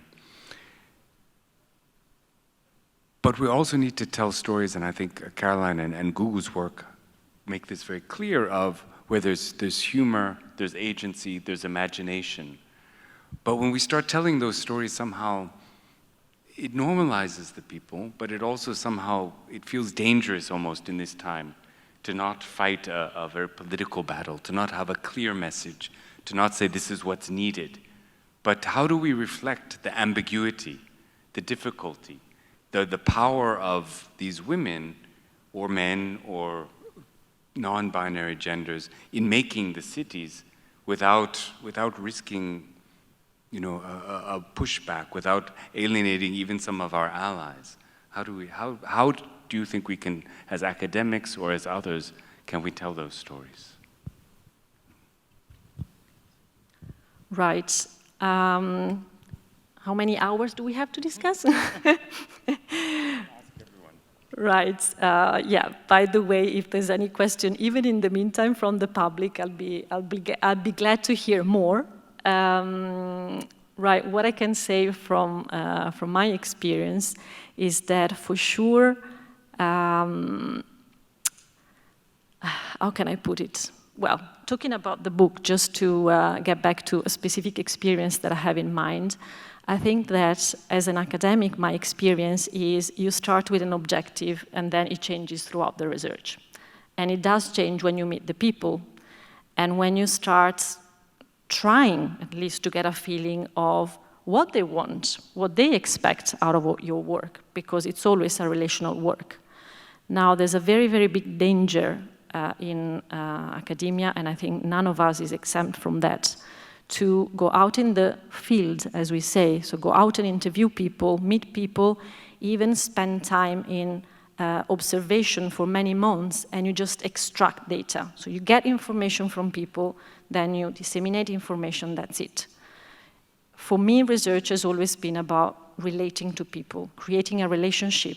So it needs to be an activity in which I tell you what I'm there for in the most clear way, but I also try and understand what you expect out of it, what you would like to do with my work if you're eager to engage beyond the research, which also means that when you interview a person, of course, you ask for consent. That's the very basics of ethics and professionality, but you don't give that for granted for the rest of your life. It means that that very person may change your idea.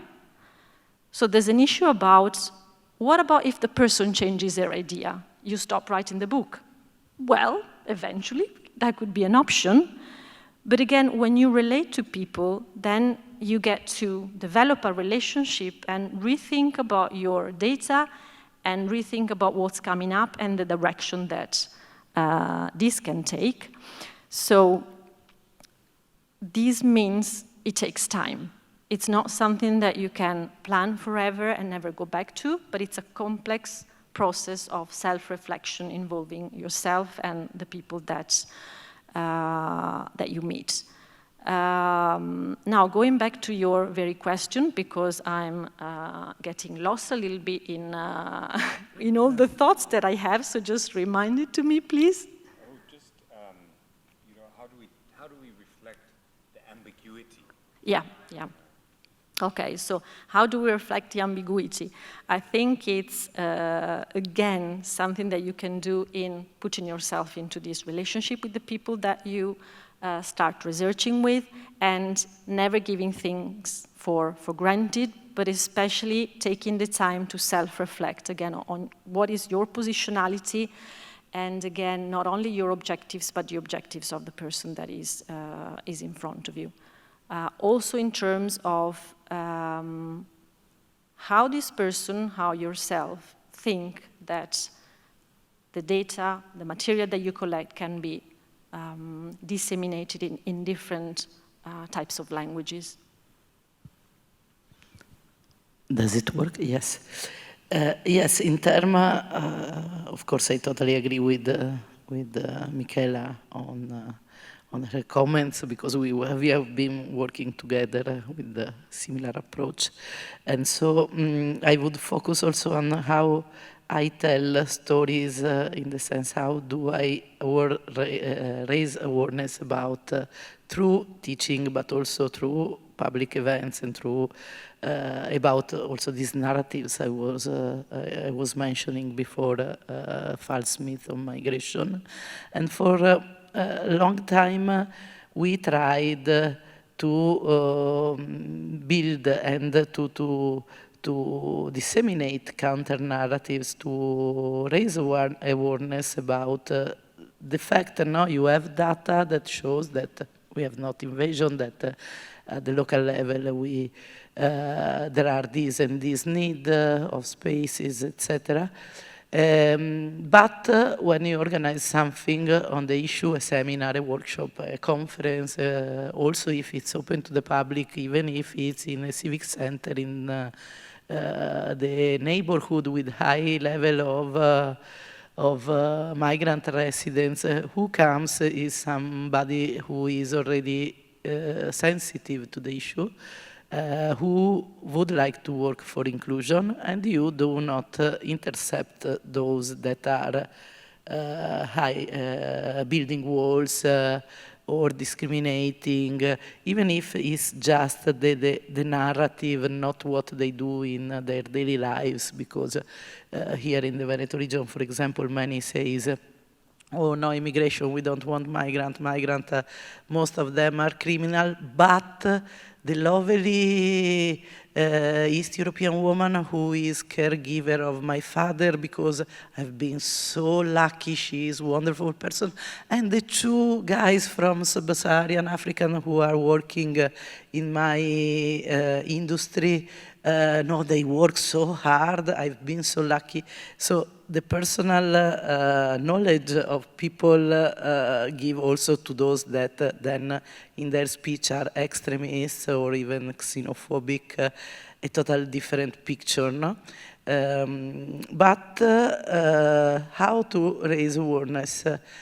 Difficult, because you don't speak with these that would be your target population to explain the numbers, to explain.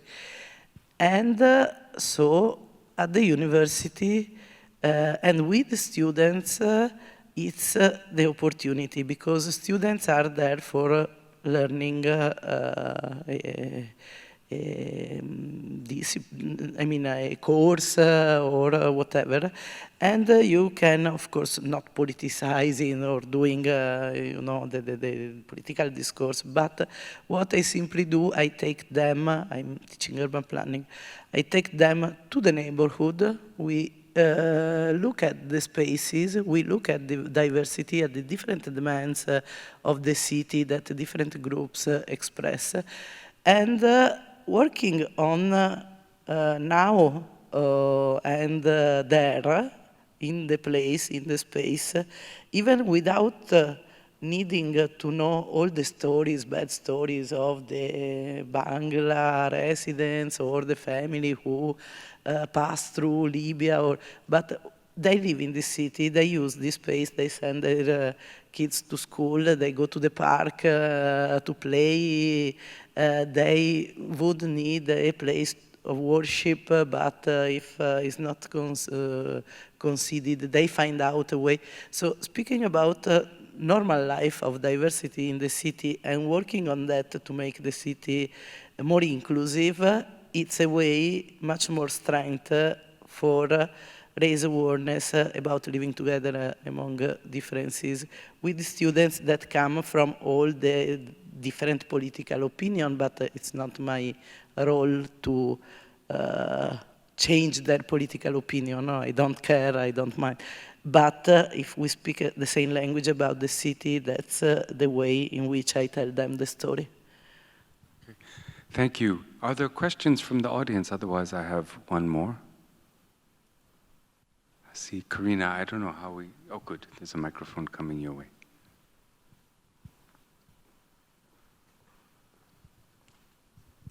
Thank you so much for all of your contributions. I suppose it's kind of leading on from Loren's question.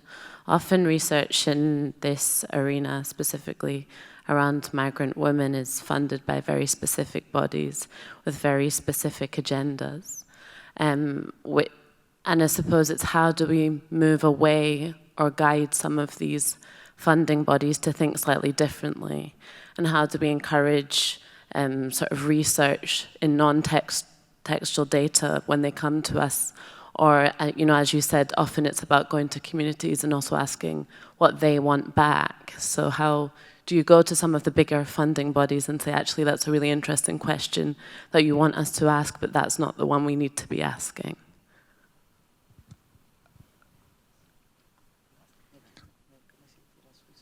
So your question is specifically about how we go to funding bodies and try to raise funding for that, or how we get about to try and put forward different representations, if I get what you're saying. So I suppose it's, you're in positions where you... Is it on? Yeah, perfect. You're in positions where you often speak to funding bodies and receive it for the university to do research on migrant women. But I suppose when you go for those applications or they come back, often the questions that they might want answered might not be the questions that you need to ask. And how do you navigate some of those nuances and work with those bodies to get the important questions asked in the right way, and also to encourage sort of non-textual data like Caroline's project? How do we move into that space to get the right questions asked? Right. Very challenging questions. Thanks a lot for that, because that's one of the very core of our thinking, actually. My short answer is you get to a point when you think, I'll do it without funding, precisely for this very reason. Another short answer is you say you're going to do something and you'll do something else. How do you do it?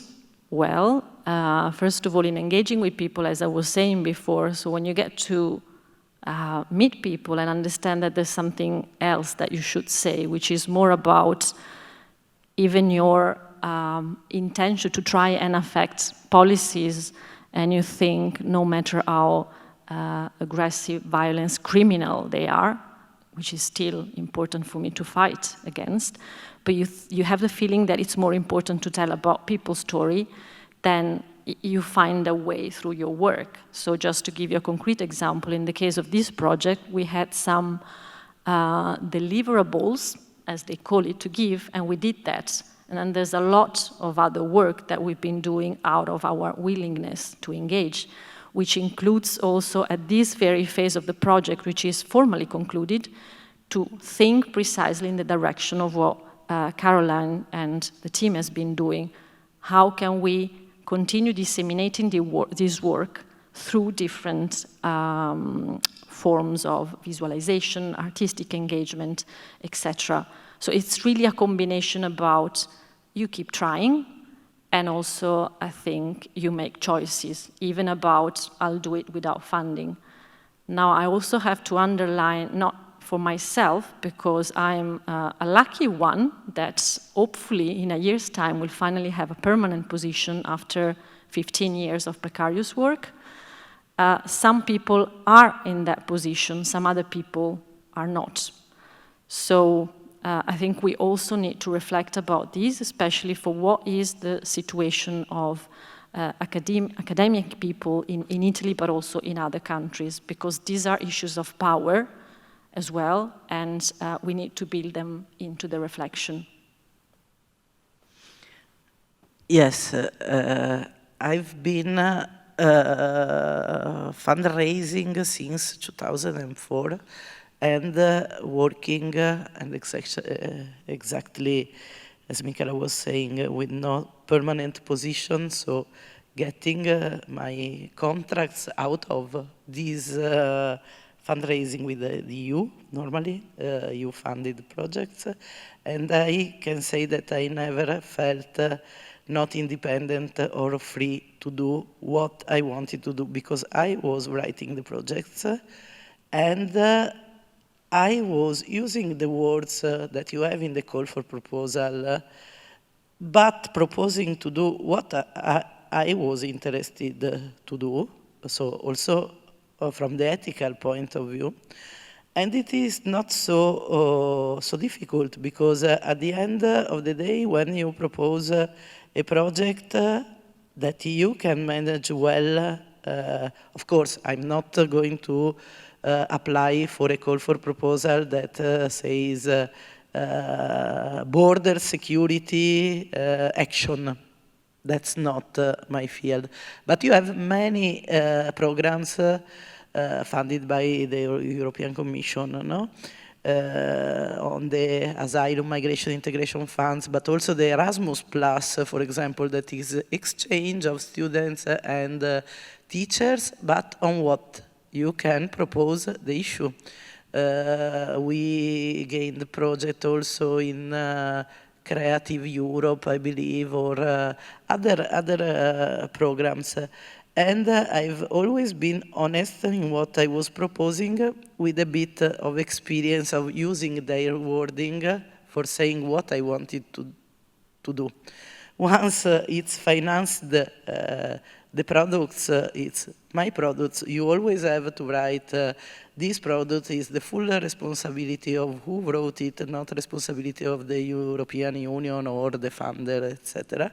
And so I've never been banned, but not even forced to change something, because that was my proposal and that's the delivery. If I say I write a report on the situation of the anti-trafficking system in these 3 cities, I write the report after the research, of course. In this case, she wrote the report.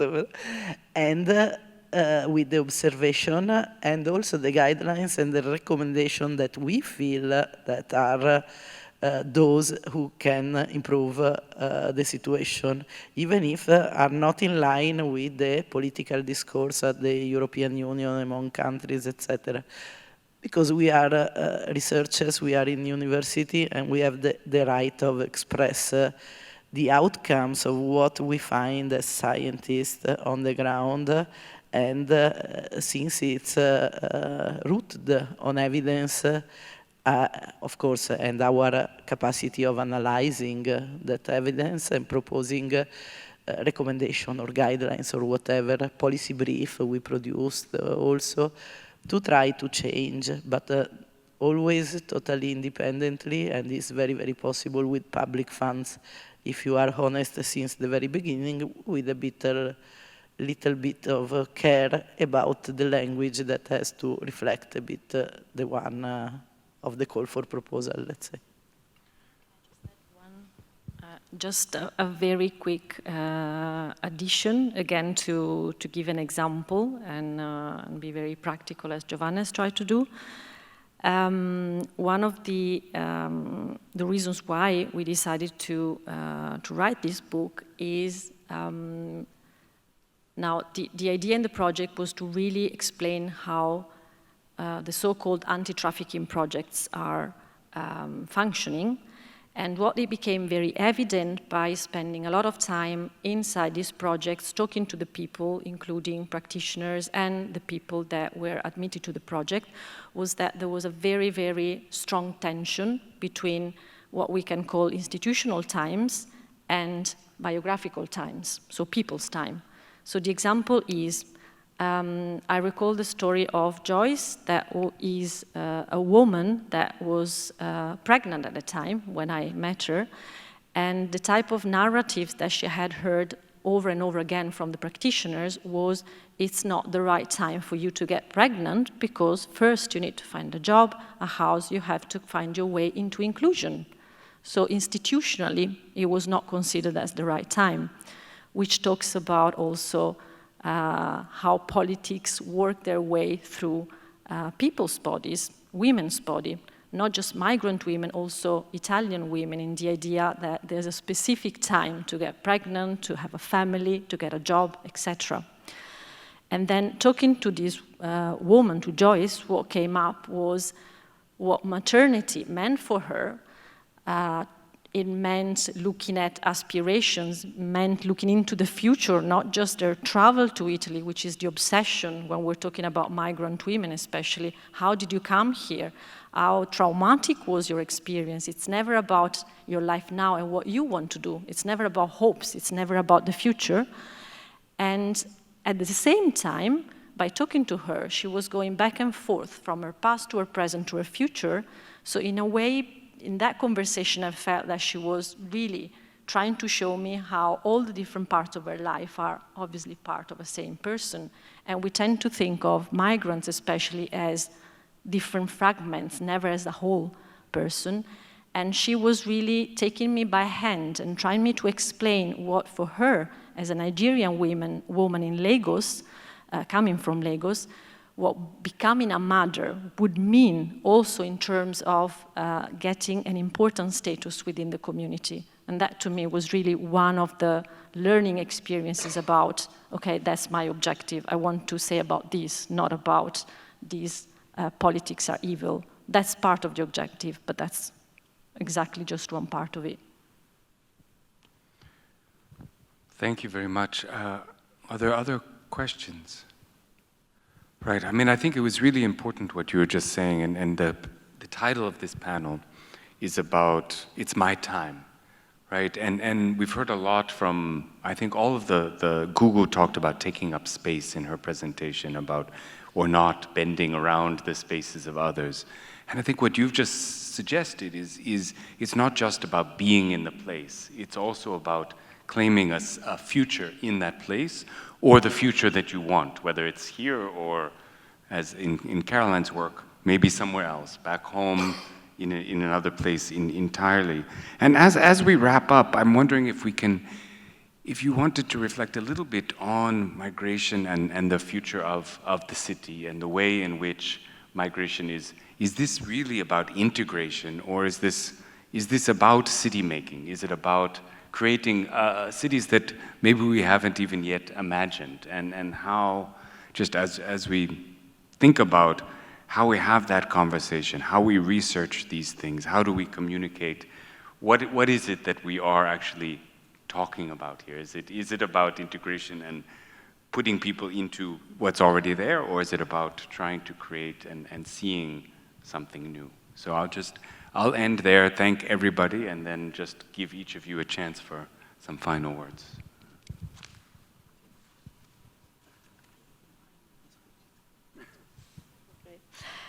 Well, I will not go into a discussion about wordings like integration, because that would take me forever, but we would need to keep talking about that. And the idea beyond integration and who's to integrate, who's to do what does integration mean in the first place?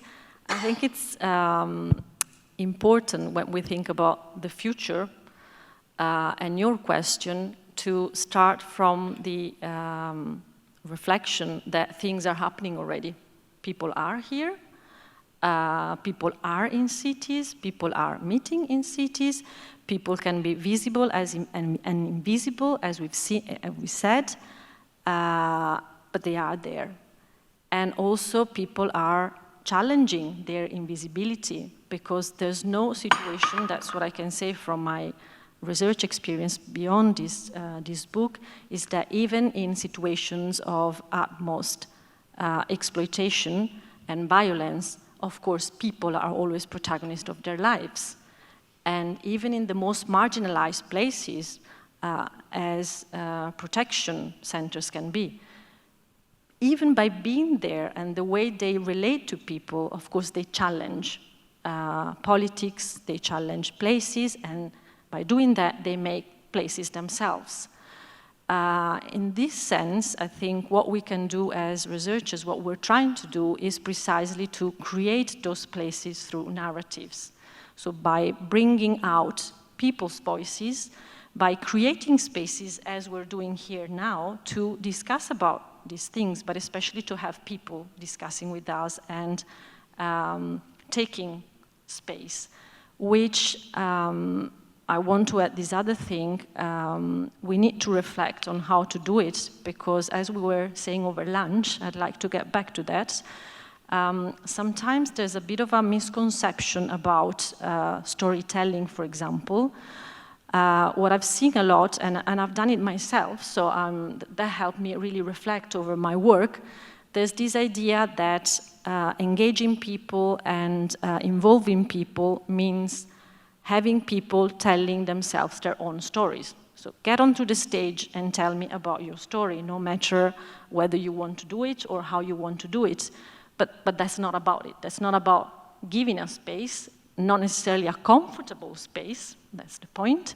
So it's really more about trying to understand together how people, again, want to be in that space, how we can help provide that space, which also means, going back to the book, not only telling about people's stories, their timings, how it contrasts to that of institutions, but also making space for them. Why should there be anti-trafficking projects led by white people that don't know anything about what trafficking is? Then we need to make space for survivors of trafficking to come forward and tell us what we should understand about this. So that talks about power, that talks about empowering in the sense strict. Yes, also very briefly, because it's time also to close, but what the aim overall of also our research, etc., is to help building more inclusive cities, not just to help integrating migrants, but the objective overall, as you were mentioning exactly, is to work for more inclusive cities and for the right to the city for all. And of course, it's somehow utopian, but we have to go ahead with this utopia to reach some small steps on our way, no? And working with the most vulnerable groups, those that are most excluded, help going ahead in reaching this very high objective, no? But an important thing that we always try to keep in our mind is also not to fall into positive discrimination, for example, because we have been working a lot with urban services, so practitioners working both in public and public services and services provided by the NGOs, for example, but for strengthening the accessibility of universal services, not to make migrant-oriented services, no? But to improve the capacity of the services to be to respond to the needs of different population, so as you don't have a fragmentation also of the society. If I am a migrant woman, I have to go to that service that is a migration service. But if I am a migrant woman of Muslim background, and I'm pregnant and I need to go to the doctor, the health system must be able to respond to my needs. For example, I will not have a male doctor, or while I'm in the hospital, I will have different meals, no, because of my religion, if he's Muslim or whatever else religion in the world. So also, and here in Venice, there was really a very good example of this within the municipality that has been dismantled in the last few years. That was the Servizio Immigrazione e Cittadinanza. Immigration service, I was thinking about the Italian. Immigration service and citizenship promotion. So it's a fact of citizenship, of rights, and they were on the one side trying to accommodate differences in public services to the different needs, and on the other side to empower migrants to access the services for all. And that is a way to work towards an inclusive city that pass through inclusion, but I'm not opening a service for that group. I'm empowering on the one side and building capacity to deal with different population, because the society is changing on the other side. And from these two parts, it's one of the steps towards a more inclusive cities and the right to the city for all. Thank you both. Let me then just wrap up by thanking, of course, Caroline, Claire, Mareli, who led our discussion before, and Elena, who hosted the panel afterwards. Thank all of you for coming. Thank Giovanna and Michela for the conversation this afternoon, and the Biennale, of course, for creating this space for us to have these conversations, and hope that they will continue. I thank you all for spending part of your afternoon. There's beautiful wonders and things outside, I think, waiting for you now. And I wish you all the best for the evening, and hope that we can continue this conversation, whether it's here or elsewhere. So thank you.